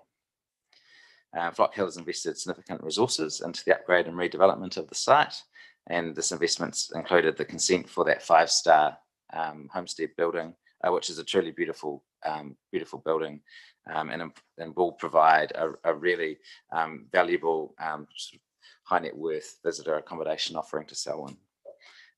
As a result of this investment, it's my submission that the site represents a unique node of tourism related development within that wider Flock Hill Station, and I'd add to that wider ONL framework. Just outline the zoning under the PDP there. At 14 in my submission, the PDP, as notified, does not provide recognition for the operation and functional need for the specialised visitor accommodation, such as the lodge and the homestead, to be located within this existing node of development, nor does it provide for the ongoing operation of the site. So to provide for that, Flock Hill's proposed relief through Ms Stewart's evidence, creating a new zone that relates only to Flock Hill Station's visitor accommodation, staff accommodation, homestead and associated activities. And that, over the page, that zone will follow the existing node of visitor accommodation on the site. It's what's sought is a separation of the site into 2 areas, and these have different controls, which Mr Smith and Ms Stewart can speak to, but a lower terrace called the tourist activity area, and an upper terrace which has more height and landscape sensitivities due to its height. So different bespoke rules are proposed for that area. And also an objective policy and rule framework to reflect the activities undertaken. So that as part of that package of changes, the original Flock Hill submission sought deletion of the ONL from this area of land that we're talking about. That relief was addressed in the 42A and is the focus really of my submissions today. But just to cut to the chase on that, really, I agree with as I say, I agree with the council that this 21.5 hectares is too small to be a landscape. It shouldn't be taken out of the ONL, but it's appropriate to have a bespoke set of provisions to control landscape effects. I won't repeat the 42A report. You've no doubt been presented it already today. Over the page at 18, there's no disagreement as to the appropriateness of outcomes at Flock Hill, as I understand it in my reading of the 42A, Mr Bentley's report. Really what's on the table now in my submission are the mechanics, and that the only area of disagreement when I wrote these related to the planning treatment of the ONL overlay. And I've reviewed the answer from the 42A report writer this morning as I was coming in today, and I don't know if there actually is any disagreement. It's just we need to find some mechanics to put around this. So some of my comments now have potentially been a bit outdated by that answer to the question, but the 42A recommended that the Flock Hill submission to remove the ONL be rejected, and instead that the PDP provisions provide appropriate rules to enable development in unique locations in accordance with ONL values. So we'd agree with that. Flock Hill's considered that, as I say, proposing a approach consistent with Porter's ski zone and Grasmere zone. I'll just segue there at 20, a non-Selwyn context that's akin to the ski area subzones, which have resulted from the Queenstown PDP process with Judge Hassan. I was acting for Cardrona Ski Resort in that case, and it's a similar situation where what's become known as the carve-outs have been applied. So Cardrona Ski Field sits within the ONL, but provisions that apply to it. 21, the retention of the ONL overlay and exclusion of that 21.5 hectares is the most appropriate, from 2 rules I should add, is the most appropriate approach to the site, as we agree that the site is too small to be its own landscape.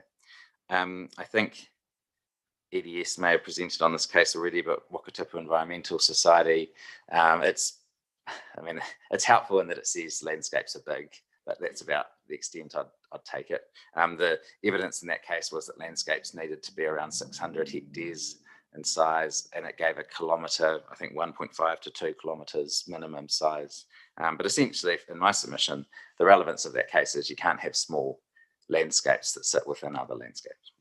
And I don't think there's disagreement with myself and council, as far as I know, on that one.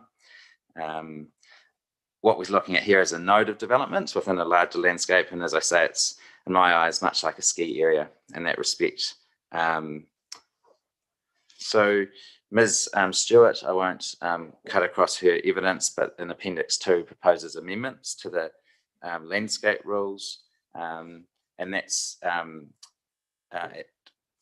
at the rear of her evidence, which is just to add the Flock Hill Station zone to the provisions that exclude the what would become 3 areas, potentially 4, given the submission earlier today, from the Waimakariri ONL buildings and structures and earthworks rules, and instead a bespoke framework of rules is proposed in relation to Flock Hill. I'm happy to speak to those as we go. So just in summary, the relief sought by Flock Hill to exclude the special zone provisions from those 2, the special zone from those 2 rules, structures, buildings and structures and earthworks, and replace them with the Flock Hill bespoke provisions is the most appropriate and consistent way to give effect to Part 2. It provides for the efficient use and development of the site, and I just add there, in a 32A sense, the alternative of not excluding the Flock Hill Station from those 2 rules would mean that the ONL rules would essentially trump the enablement sought by the Flock Hill special zone rules, and that's the harm that we're trying to work around here. And that's mainly around earthworks volumes and also some of the built form controls that sit within the ONL provisions. They're the rules that create the difficulty and would really tip the kind of activities that Flock Hill are looking at doing into non-complying every time. But we can explore that if the panel's minded. I've ad-libbed a bit, sorry, but over the page, this approach would provide recognition of existing activity and achieve the vision of Flock Hill Station, and this is important to Flock Hill as well as council, appropriately managing effects on the immediate landscape of the site, but also the wider ONL values. And as I say, Appendix 1 is just some context to the site, and there's some more zoomed in visuals in Mr. Smith's evidence as well. Just one question from me, just to encapsulate that, what Flock Hill is really asking for is a sort of a package deal. It's a give us the special zoning, and then the rules that go into this chapter will reflect that. And I'd just point out, and you seem to have some support from the officer for the provisions. I'm not sure whether the officers actually said the land should be resigned, but certainly the sort of controls you're looking at. Yeah. But that comes to a separate hearing, and I understand a different reporting officer will be involved in that one, as I understand it. So I guess my question is, in the event that the zoning doesn't go through, the new zoning isn't approved, where does that leave your relief in relation to this chapter? Is it, I can surmise what it might be, but maybe you should tell us what that. Yeah, well, from my perspective, the two need to go hand in hand together, and that for either the council or Flock Hill, we can't have one without the other. If the relief sought today, which is, it's actually a very few minor track changes, but it's very important, of carving out the earthworks and buildings and structures, that relies on the rezoning bespoke framework. And I think as commissioners,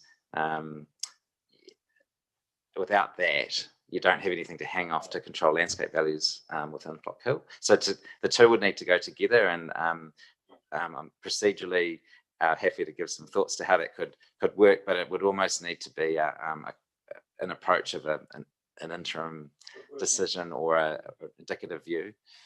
Would it be as simple as if the zoning wasn't approved, your relief would be to remove the ONL from the site?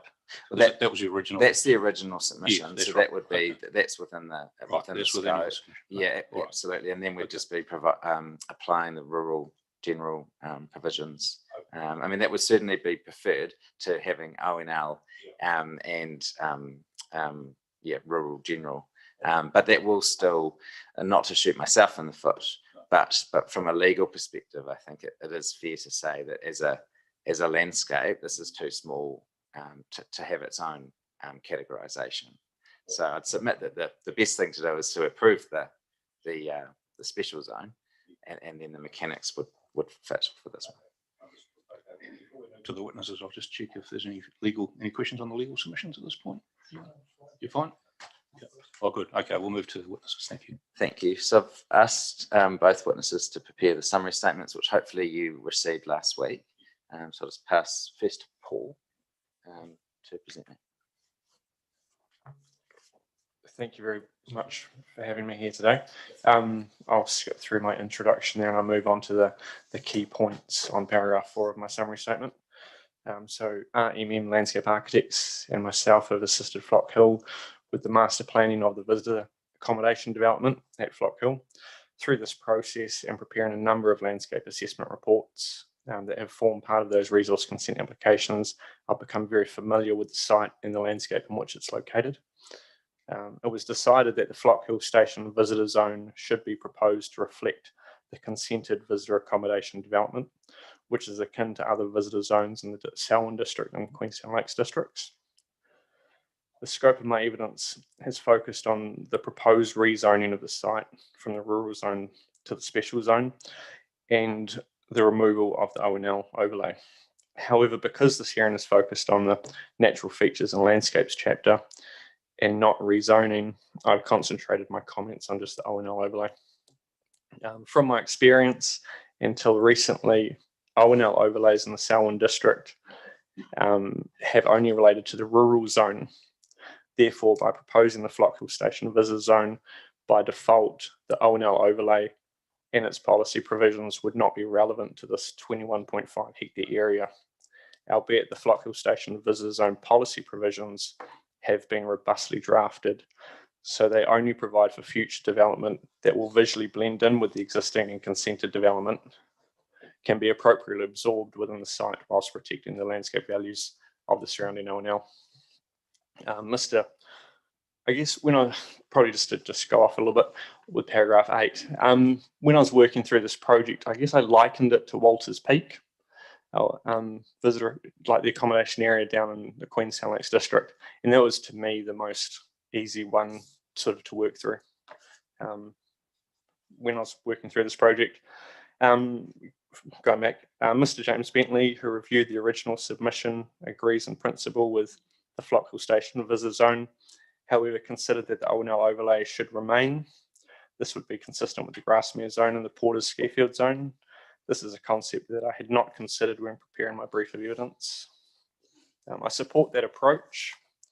However, if the ONL overlay is to remain and the Flock Hill Station visitor zone is approved, the ONL policy provisions should be amended so the proposed buildings, structures, earthworks, etc. will be considered with regard to the Flock Hill Station visitor zone objectives, policies and rules, not the ONL objectives, policies and rules. Also, by taking this approach, the ONL objectives, policies and rules become relevant when considering proposed activities that are not provided for or anticipated by the Flock Hill Station visitor zone. Essentially, this means that these other activities are required to be assessed against the underlying ONL framework, which would be more robust in that sense. Overall, I can see merit in Mr. Bentley's recommendation if the relevant ONL policy provisions are amended to provide for the Flock Hill Station visitor zone. If the ONL policy provisions are not amended, I continue to consider that the level of development that is situated within the site will remain an anomaly within the landscape that the PDP provisions do not appropriately relate to or provide for. I agree with Mr. Bentley that the proposed suite of Flock Hill Station visitor zone rules will not erode the broader ONL values. And I continue to consider that the Flock Hill Station visitor zone will enable appropriate additional development within the site while at the same time protecting the broader ONL and its landscape values. It's quite a mouthful, by the way. The Flock Hill Station visitor zone. Sorry, but yes. If you've got any questions, welcome.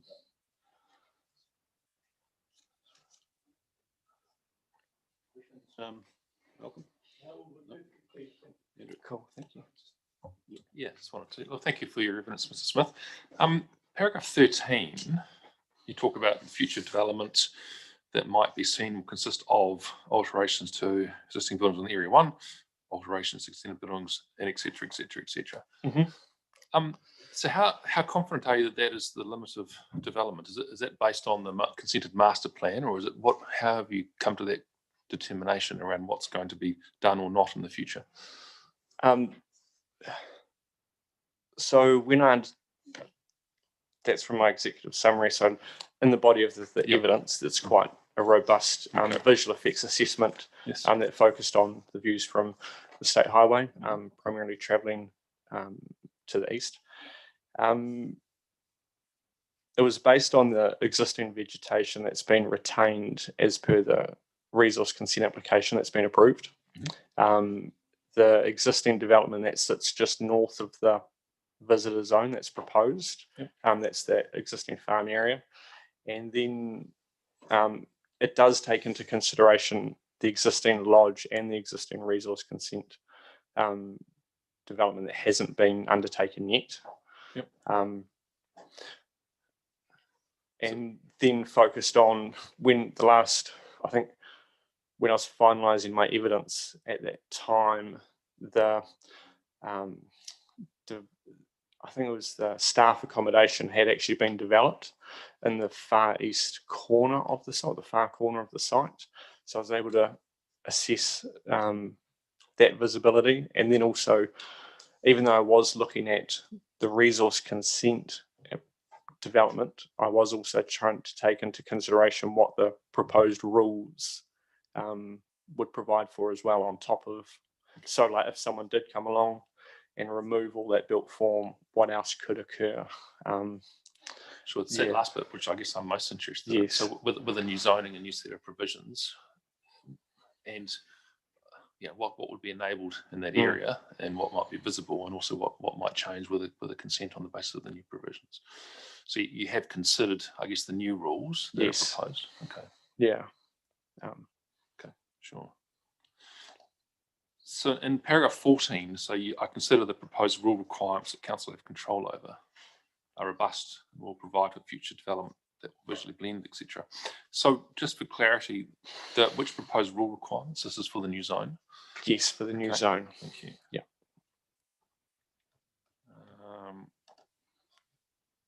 And then just on paragraph 17, any rule that is not covered by the new policy and rule provisions will be assessed against the relevant ONL policy and rule provisions. Okay. So on the basis of that, it's that you've done an assessment against the proposed provisions for the new zone relative to what's in the NFL chapter.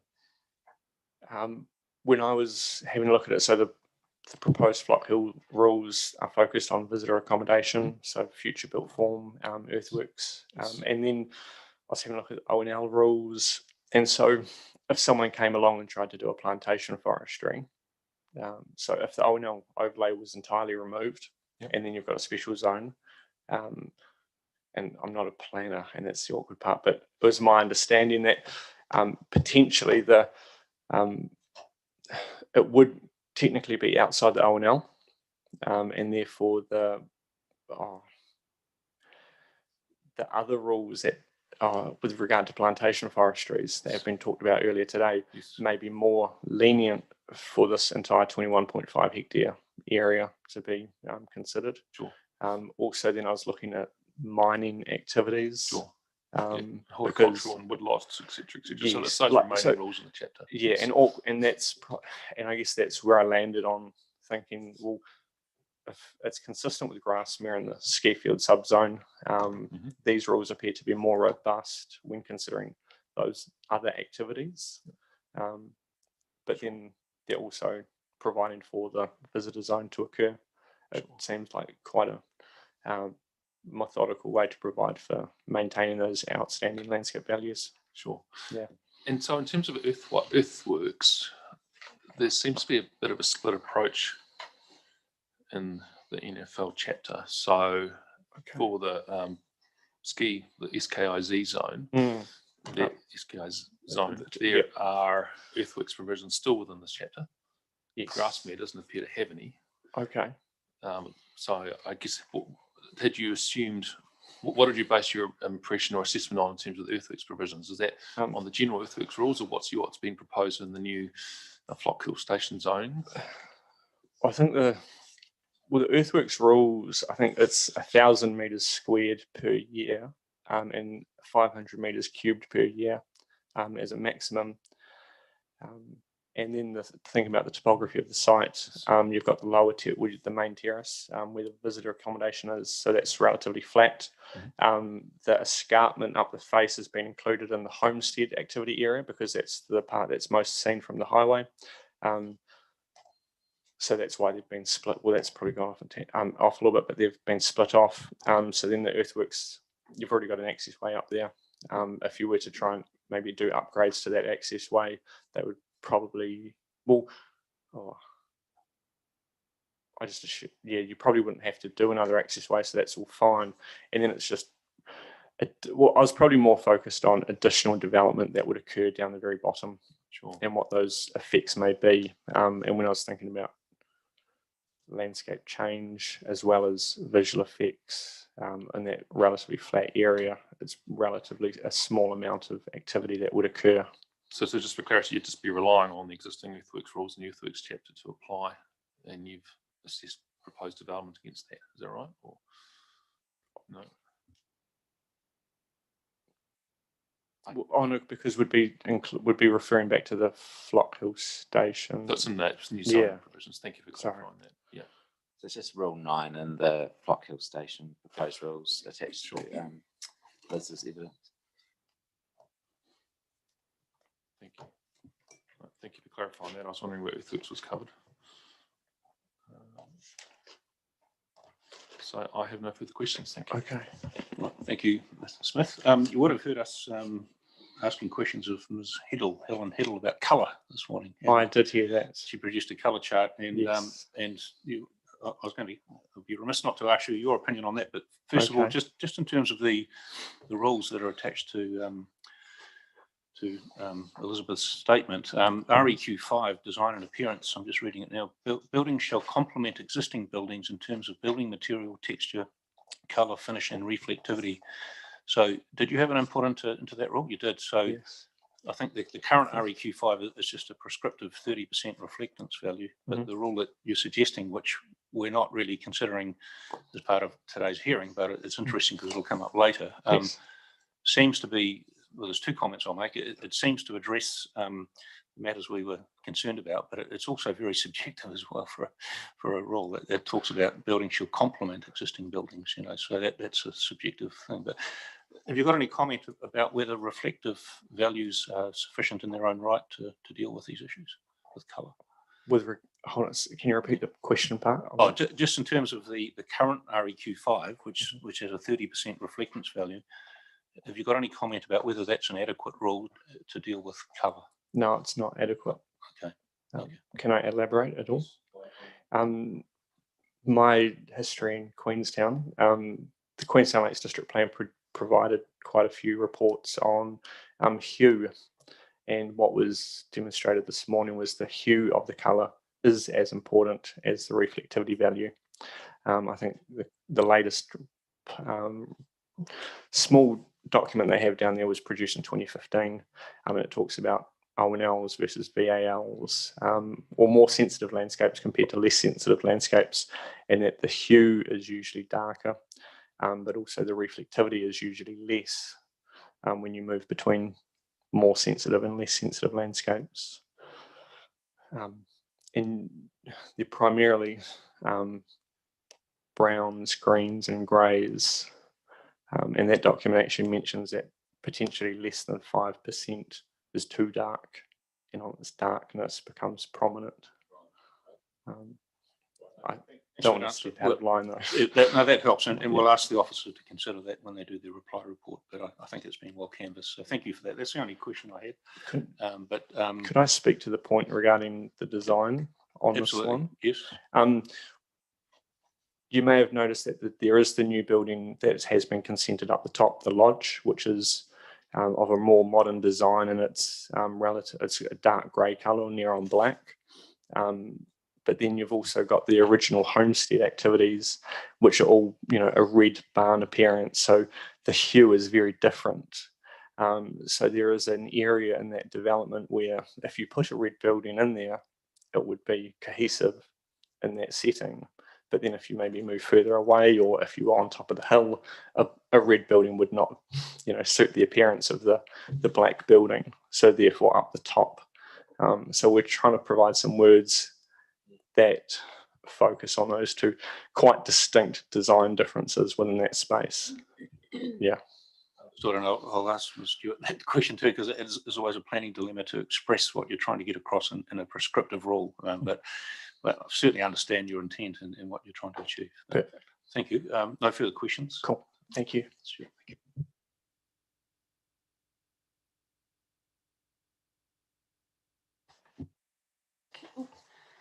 Thank you. I'd like to take paragraphs 1 to 4 as read.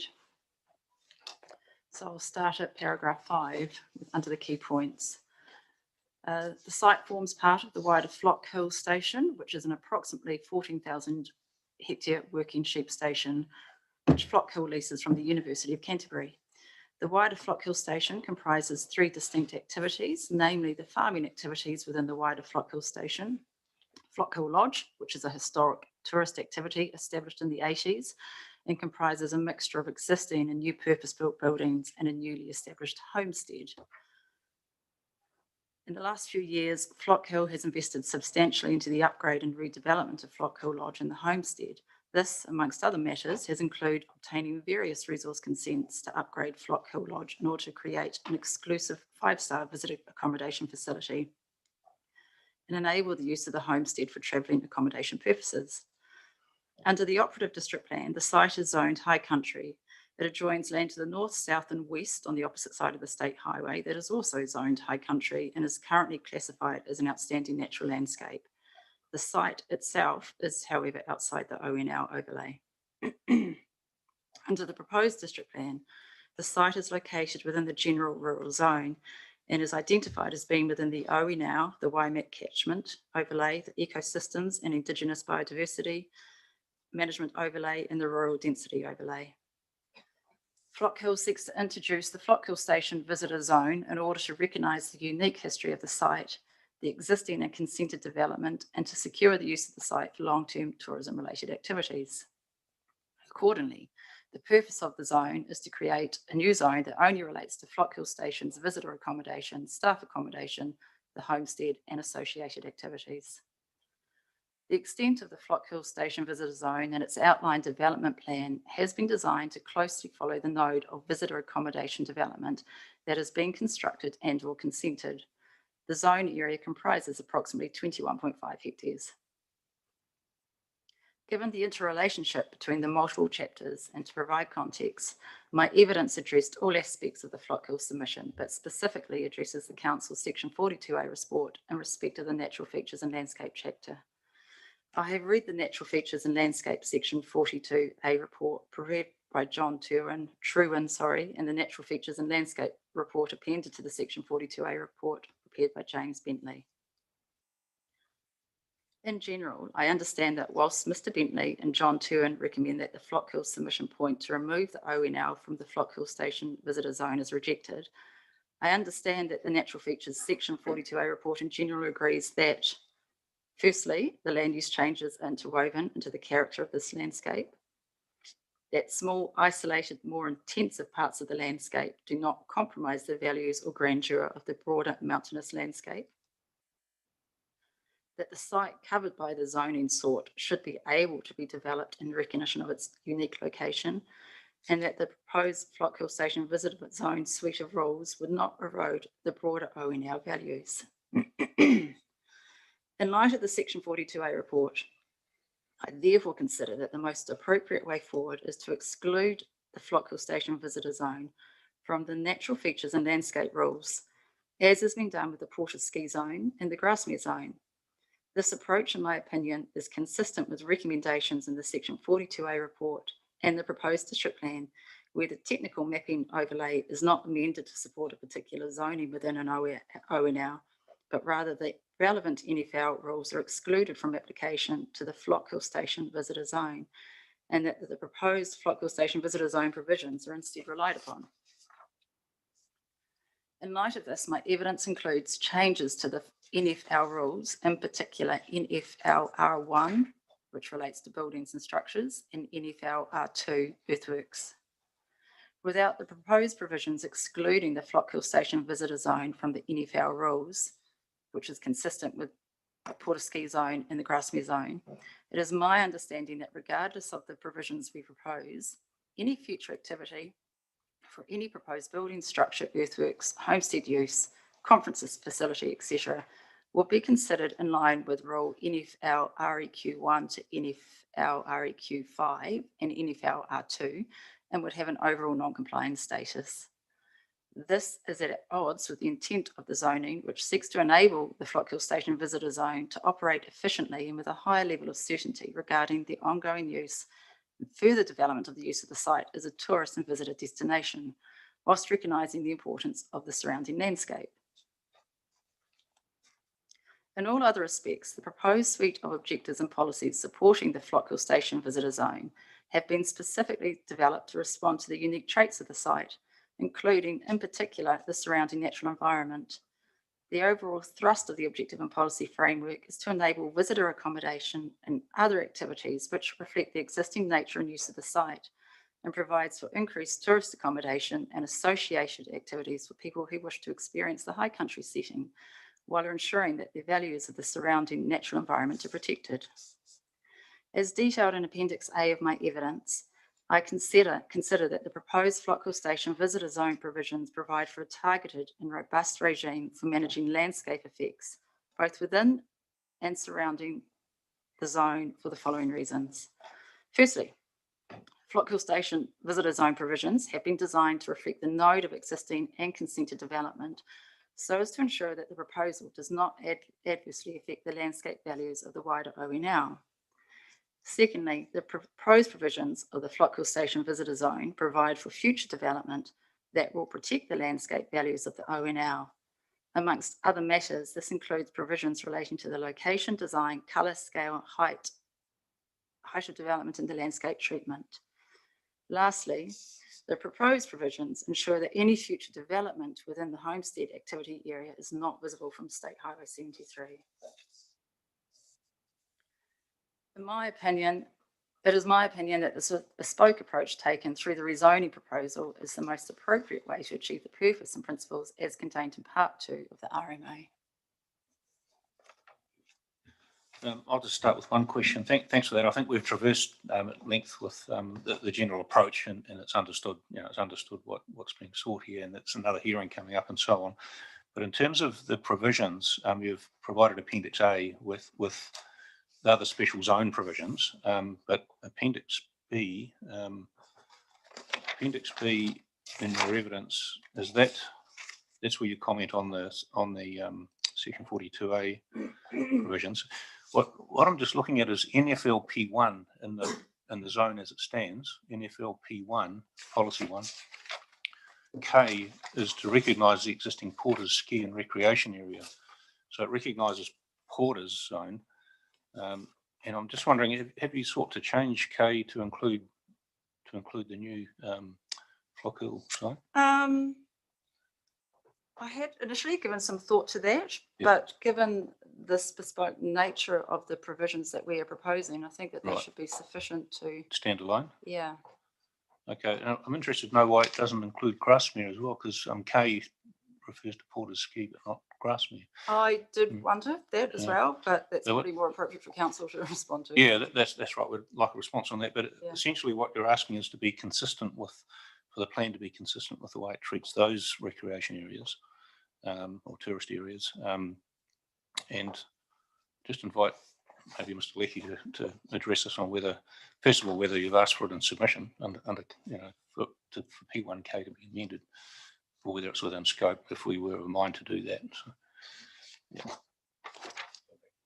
yeah, I'll come back to it, but just to signal now that there is a fairly lengthy objective and policy framework sought for the bespoke provisions, which I appreciate probably haven't been a focus to date for this panel, but they would need to be added in the event they were approved and put in the plan. They would need to be considered as part of the bundle of objectives. Almost a consequential change to the to these ones to make and that could then fall within an amendment to K, as you mentioned, the Grassmere zone as well. But that would be in my submission within scope. In the event that didn't happen, though, I think there's enough of a framework within the bespoke objectives and policies of the Flock Hill zone to interpret what the rules are seeking to achieve in relation to landscape matters as well. So, for example, there's a policy about landscape character and visual amenity within the Flock Hill station zone. Yeah, no, that's right. In terms of the plan as it stands, though, it deals with ONLs basically, and if the panel's decision is to retain the ONL, then I personally think that the NFL chapter should refer to that so that a reader can understand that there is a bespoke set of provisions, just like it is for the ski zone. I agree, and I mean it fits neatly in K in that it's an identical situation. And if it assists, I'm happy to do I could do some supplementary submissions on the scope points. I think that would be useful, just on that point, just on whether the submission is all embracing enough to include the change to K, P1K, in the event that the panel agrees with that. Yeah, I understand. Yeah, we'll do. Thank you. I think thanks, Ms. Stewart. I've got no further questions on the content of your evidence, but I'll just see if the panel does. Okay. You already asked my question, Mr. Chair. Thank you. But I was last on the queue. That's right.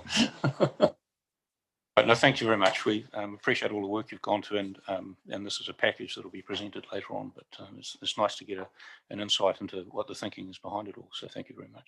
Thank you, Chair. And it was just helpful. It was a helpful steer at the start. I hadn't realised it's a different panel potentially for the rezoning. So apologies to the council, but we may refile all the evidence again in light of that. But we'll talk to council about that. On the face of it, that seems a sensible way to do it. Yeah. Okay. All right, thanks for that. And we'll now go to a Zoom presentation, I believe. The stations, Patricia Hart. Just get that set up.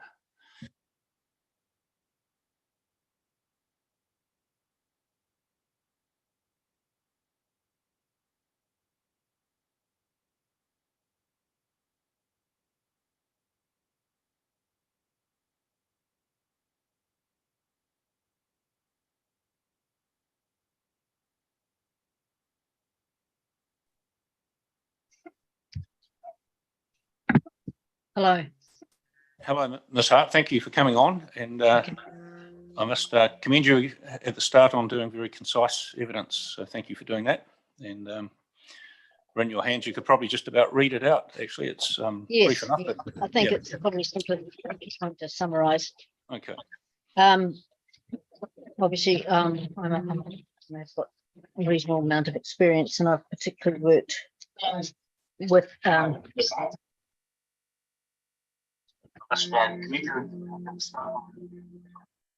we're having a few difficulties with the audio, Patricia. Yeah, can you just try speaking again? right. So that's just repeating what I've said, right? That sounds better.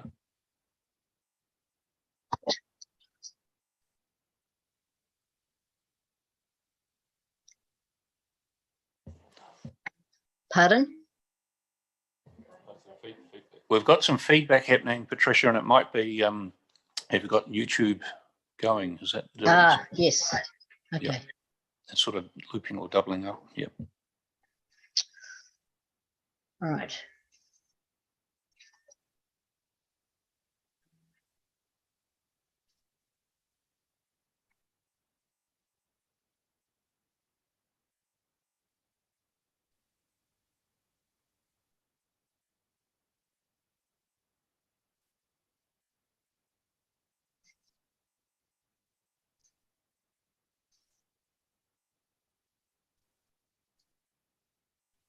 Right. Is that better? So far, so good. Keep talking. Yes, yes. I had YouTube on. Yes. I'm sure that's a common mistake. Right. Okay. So yes, I've worked in sort of high country situations, and particularly recently, I've done quite a bit of planning work for Mount Algidus station. All different issues that have come up, and from that, it coincided with the time when the Selwyn people were consulting with all the high country people, and that happened, and it was a really good day. And after that, because I was kind of interested in how the rules and things would be written, we were provided with some rules, and they were at the time quite restrictive, and that explains the response that I attached to the submission that was written by one of the station owners. So that a lot of that is no longer relevant, because the planners, I think, took on board the fact that they probably didn't need to control as much as they thought they needed to, and particularly in terms of activities. So there's very little control in relation to activities. It's more to certain standards.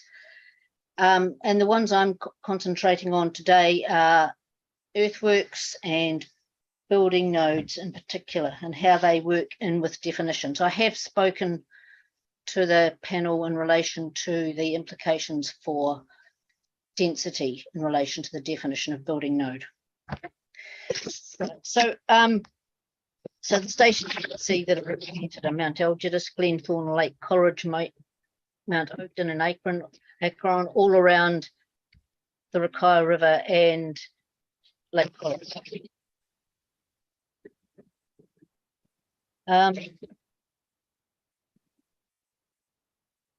First point was that there was a request basically by the applicants, by the submitters, to just take off the new ONL layer and take it back to where it was, which largely left out some of the areas that are more improved. However, I accept that, and I think they do too, that if you're going to do an outstanding natural landscape, you don't just pick bits of it. And that also, of course, it reflects the fact that those stations are very much part of the high country. It's the kind of the cultural element, so not just a natural element, that makes the high country special. So the request to have that changed basically has been dropped. And we accept the full ONL as it's now been provided. There was a small point where we noticed there was an overlap between the Rakaia ONL and the Rakaia River one, and that's been picked up and accepted by the officers. James Bentley as well, who was one of the people who visited the station probably 2 years ago now. So that's in my paragraph 9 that we agree with that recommendation, because otherwise, in fact, there was an overlap between the two ONLs. The next point is earthworks.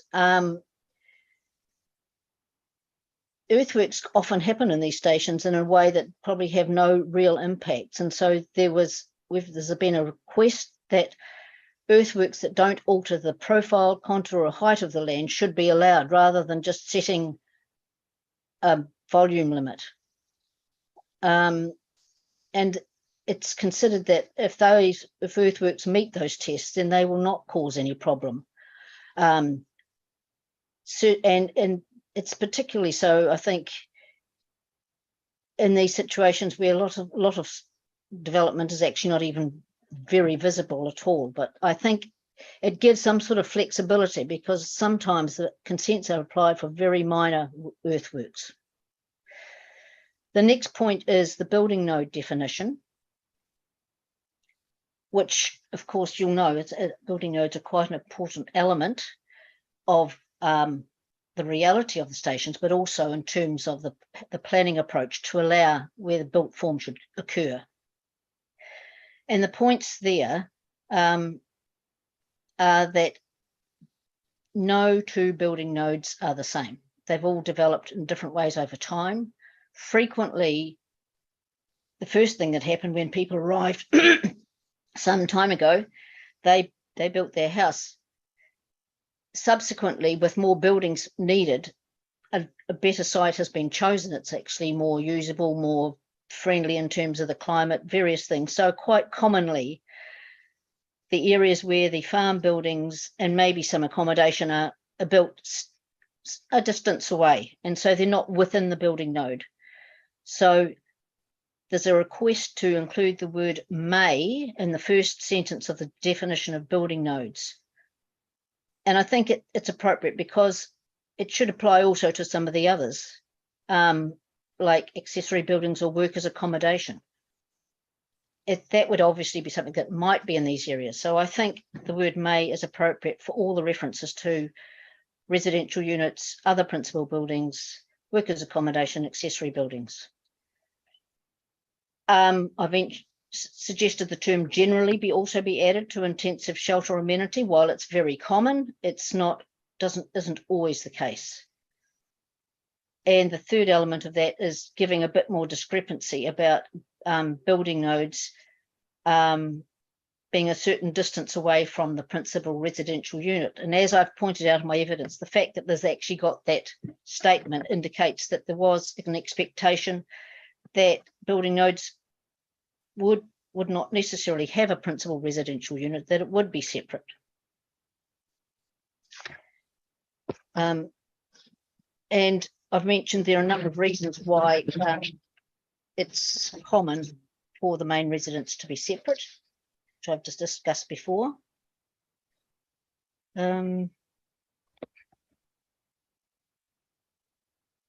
Yes, I think those are the points, really. It's not a complicated thing, but it's just little things that have caused requiring to get consents that just really didn't seem to be much point in it. So just to give some flexibility in what the day-to-day operation of these high country areas. All right, thanks for that. I'll just ask a question to start. With the proposed change to the definition of building node, I understand your reasons. There's a couple of questions. The words may and generally, you'll probably know as well as anyone that they're fairly subjective. And I was just going to ask you to comment on whether the definition stands on its own once you put words like may and generally, and does it provide enough direction, I suppose? Is it clear enough? Well, I think the may one does. What it's providing for certain things to be in them, but if there's none of those things in, then it wouldn't be a building node, would it?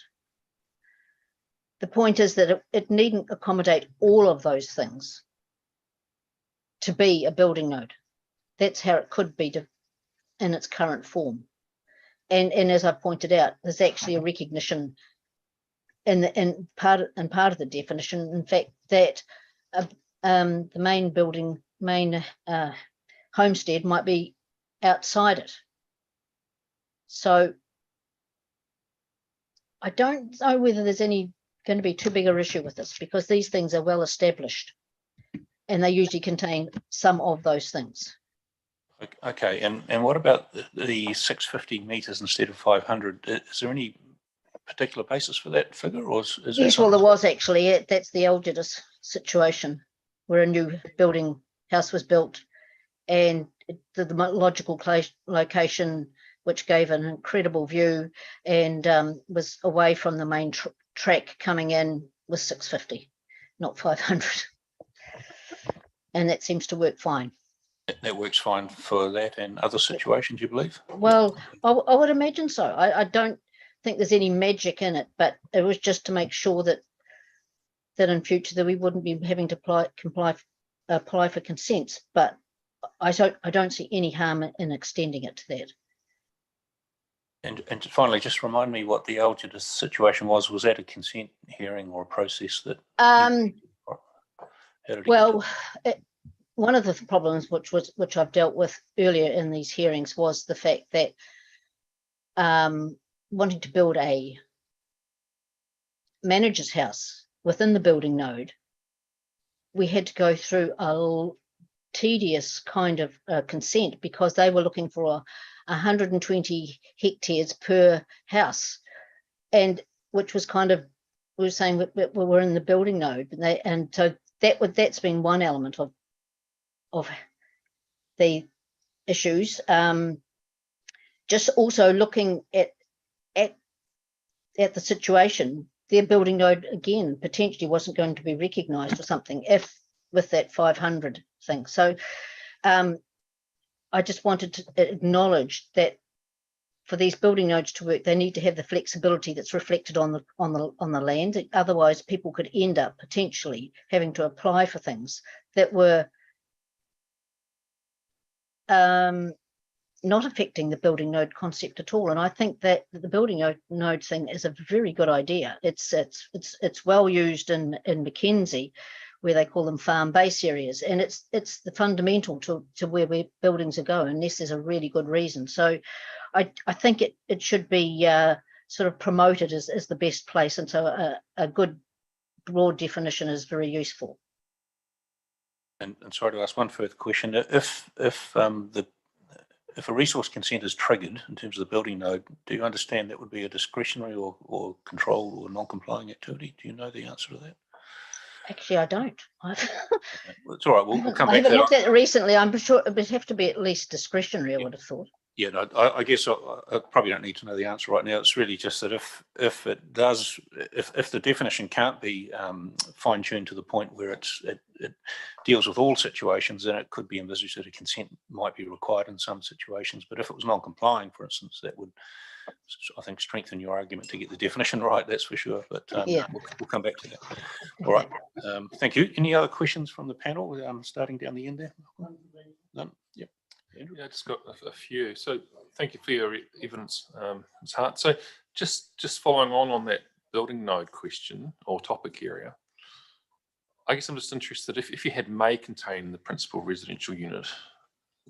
Is it likely that you might get 2 building nodes on a property, or more than one? Because I'm assuming that there's one principal residential unit, but there might be many other principal buildings or workers' accommodation or accessory buildings. And so if it's may contain the principal unit, is there a chance that you might get 2 building nodes on a site, or 3 even? Most of the ones I know of just have one building, and it's usually pretty an historic one or a done up historic building. It's been there for a very long time, and the remainder would be other accommodation for workers. I don't know whether there's pressure by different generations to build.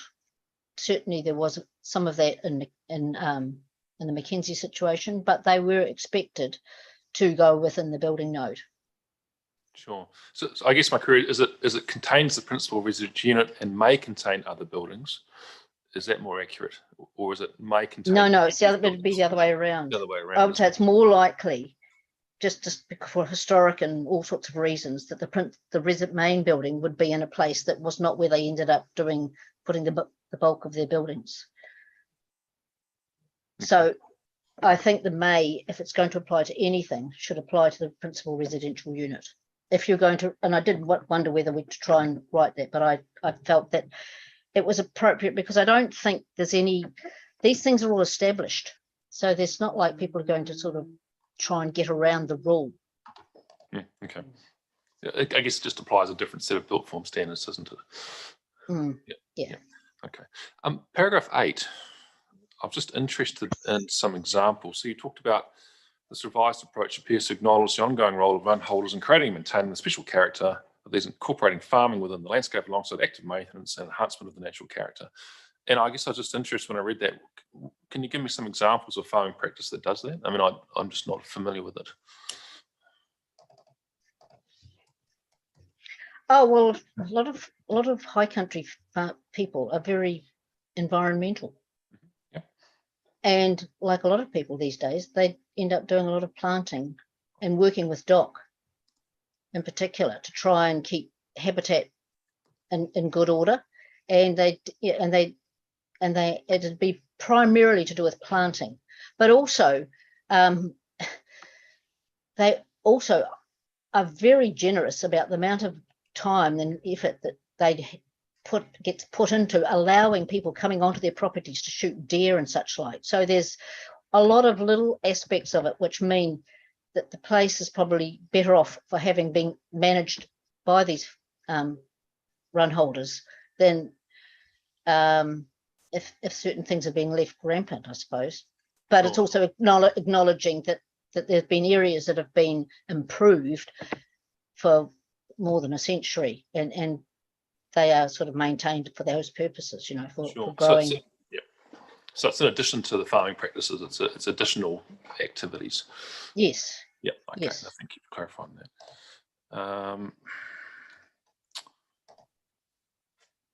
I guess I'm just a point of clarification in relation to paragraph 10. So in your evidence, you talk about the request has been made to enable types of earthworks that are required in high country stations, and you referred to establishing a new sheep yard or preparing a new fence line required for stock management. When I looked at the Section 42A report, it said that the change was to recognise that there is a need to use rocks and boulders to create structures to protect land from weathering. And that's not the same thing as what you've said in your paragraph 10. I guess, can you just clarify that? Is there something doesn't quite add up in my mind between the reasons for why that was requested?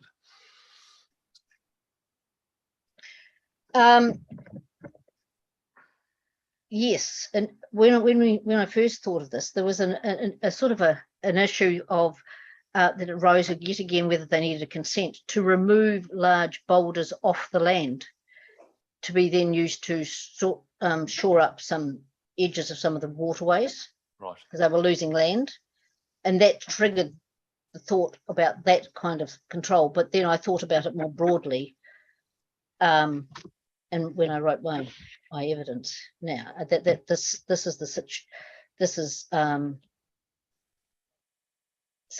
something that doesn't alter the contour for the height. It just seemed to me like an easier way of dealing with something rather than saying requiring consents for quite small earthwork situations. Yeah, so I can certainly understand that maybe earthworks with fence lines or for new shipyards might not alter the profile, contour or height, but I thought that potentially if you're shifting large boulders to shore up banks, it may do that, I guess. No, well, these boulders happen to be just sitting on the land. Okay. Right. Yeah, it was, I don't know, some geological thing had happened and they were just sitting on them.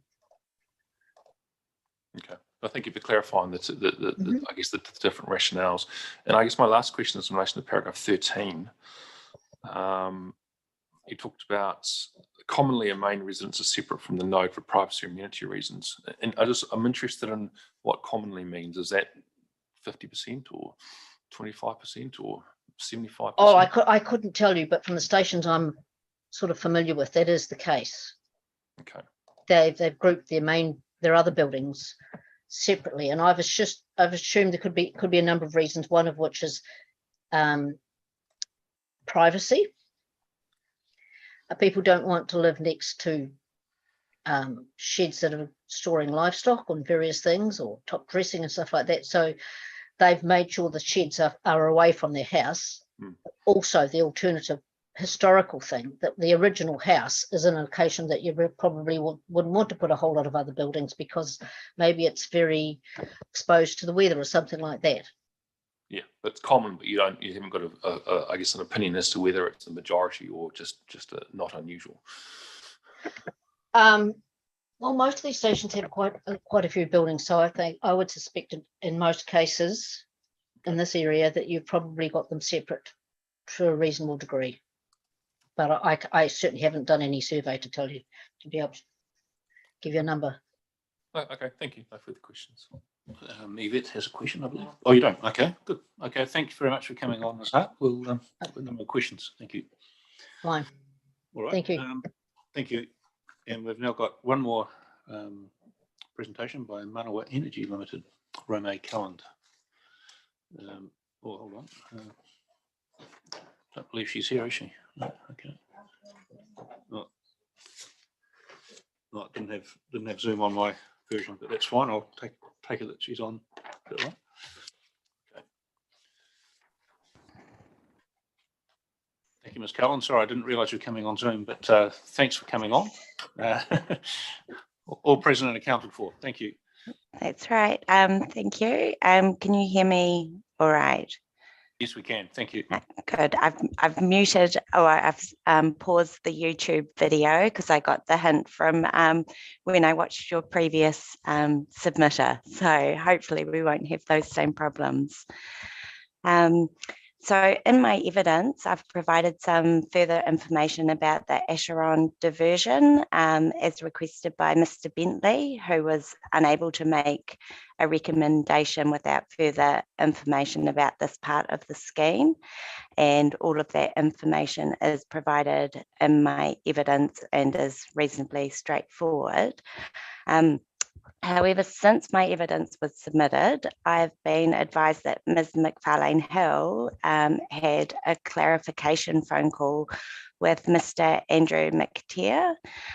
He was seeking further clarification regarding Manawa's assets, and Ms. McFarlane Hill sent in a further clarification letter. And in that letter, she advised that Trustpower, or Manawa, also had assets to the north of Lake Coleridge that they would like excluded from the ONL Rakai catchment. These assets include the Wilberforce intake and canal, the Harper intake and delta, Oakton's Bund and Spillway, and the Oakton Gates and Canal. That letter is dated the 14th of October last year, and I can provide a copy of that to the hearings committee.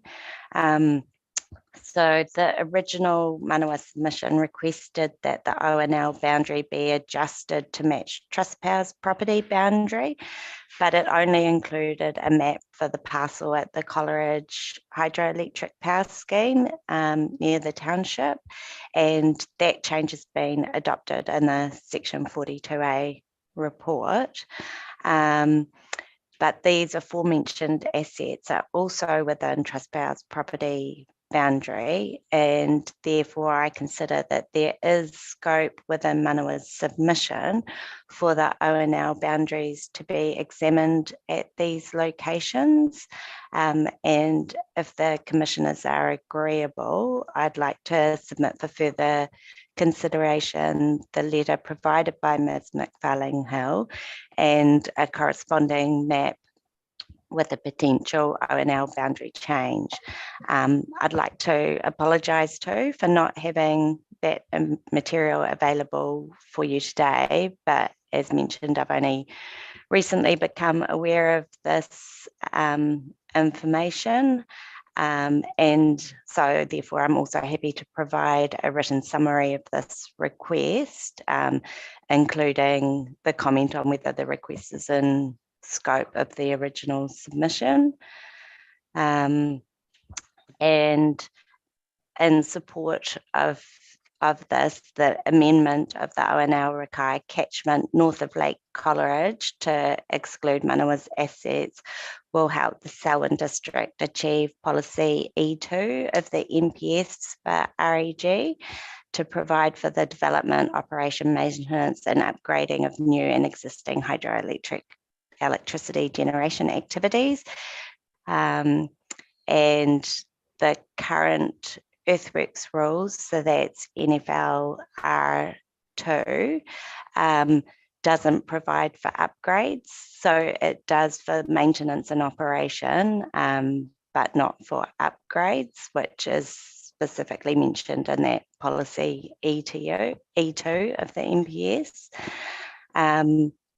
And also in support is policy B of the MPS that directs decision makers to have particular regard to the matter that meeting or exceeding New Zealand government's national target for the generation of electricity from renewable resources will require the significant development of renewable energy generation activities.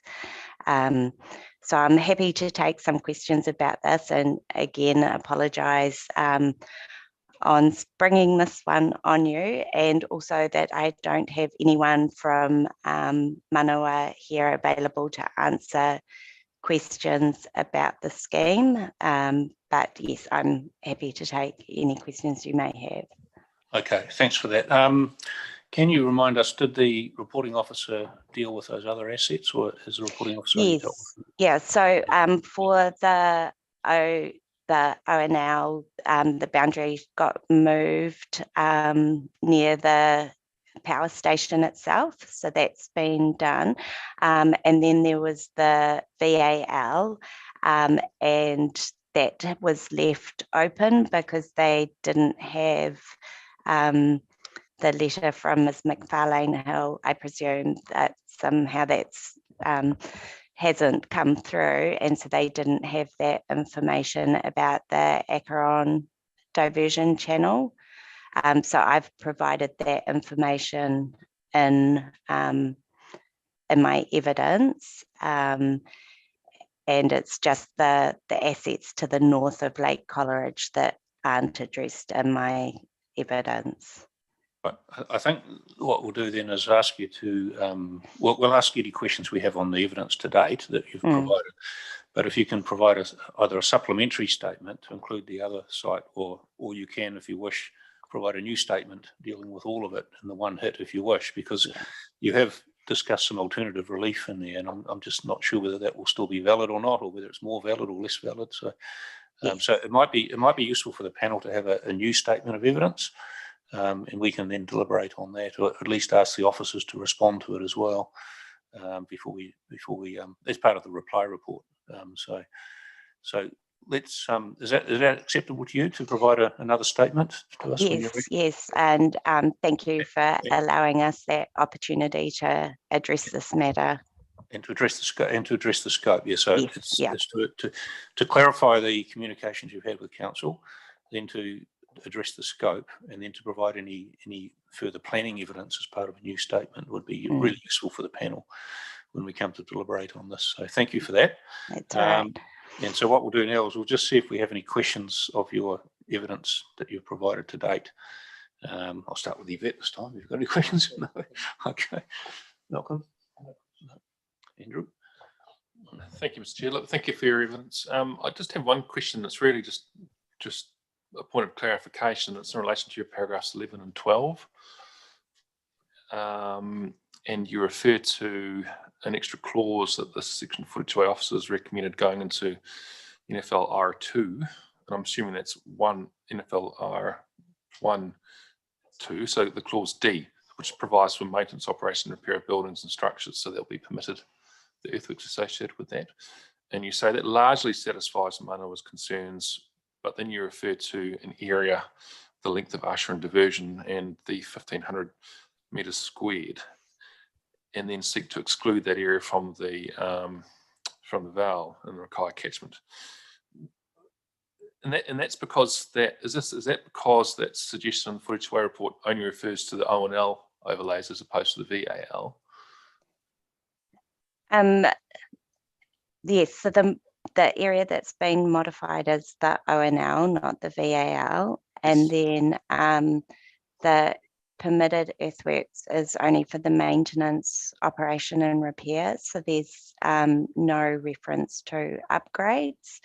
And so, for example, if Mana were to look at widening the diversion, it would likely trigger that earthworks provision. Sure. So in your paragraph 12, though, you've just talked about the maintenance earthworks for the Asheron diversion. You haven't referred to upgrade requirements. You've just talked about maintenance. Oh, yes, sorry. Yes, so because that's quite a length of diversion, so it's over 3 kilometres long, and so if maintenance was required, for example, just on one side of the channel and within a half metre boundary from the channel to the extent of the earthworks, then they would easily exceed that permitted area. Sure. And so the solution you propose then is that the VAL Rakai catchment is amended to exclude the Manawa assets. So would another solution be to include that clause D again under the VAL overlay? That is a possibility, but then again, it doesn't deal with upgrades. It's only for maintenance. Sure. Yeah, no, I appreciate that. But that solution would work as well for your maintenance issue, though. And yes. Yeah, repair and maintenance and operation. Okay. No, thank you. No further questions. Right. Just one question. Paragraph 13. You're asking for the VI to go in into Schedule 2. The Coleridge HGPS forms an intrinsic part of the landscape. I guess I'm just testing that a little bit to see why does it? I know it's a long-standing scheme, but why does it form an intrinsic part of the landscape? Well, I think that, and I'm not a landscape architect, so I might be speaking a little bit beyond my area of expertise. But what you've got with the scheme is the canals, the lakes, and all of that infrastructure that it now forms part of that landscape.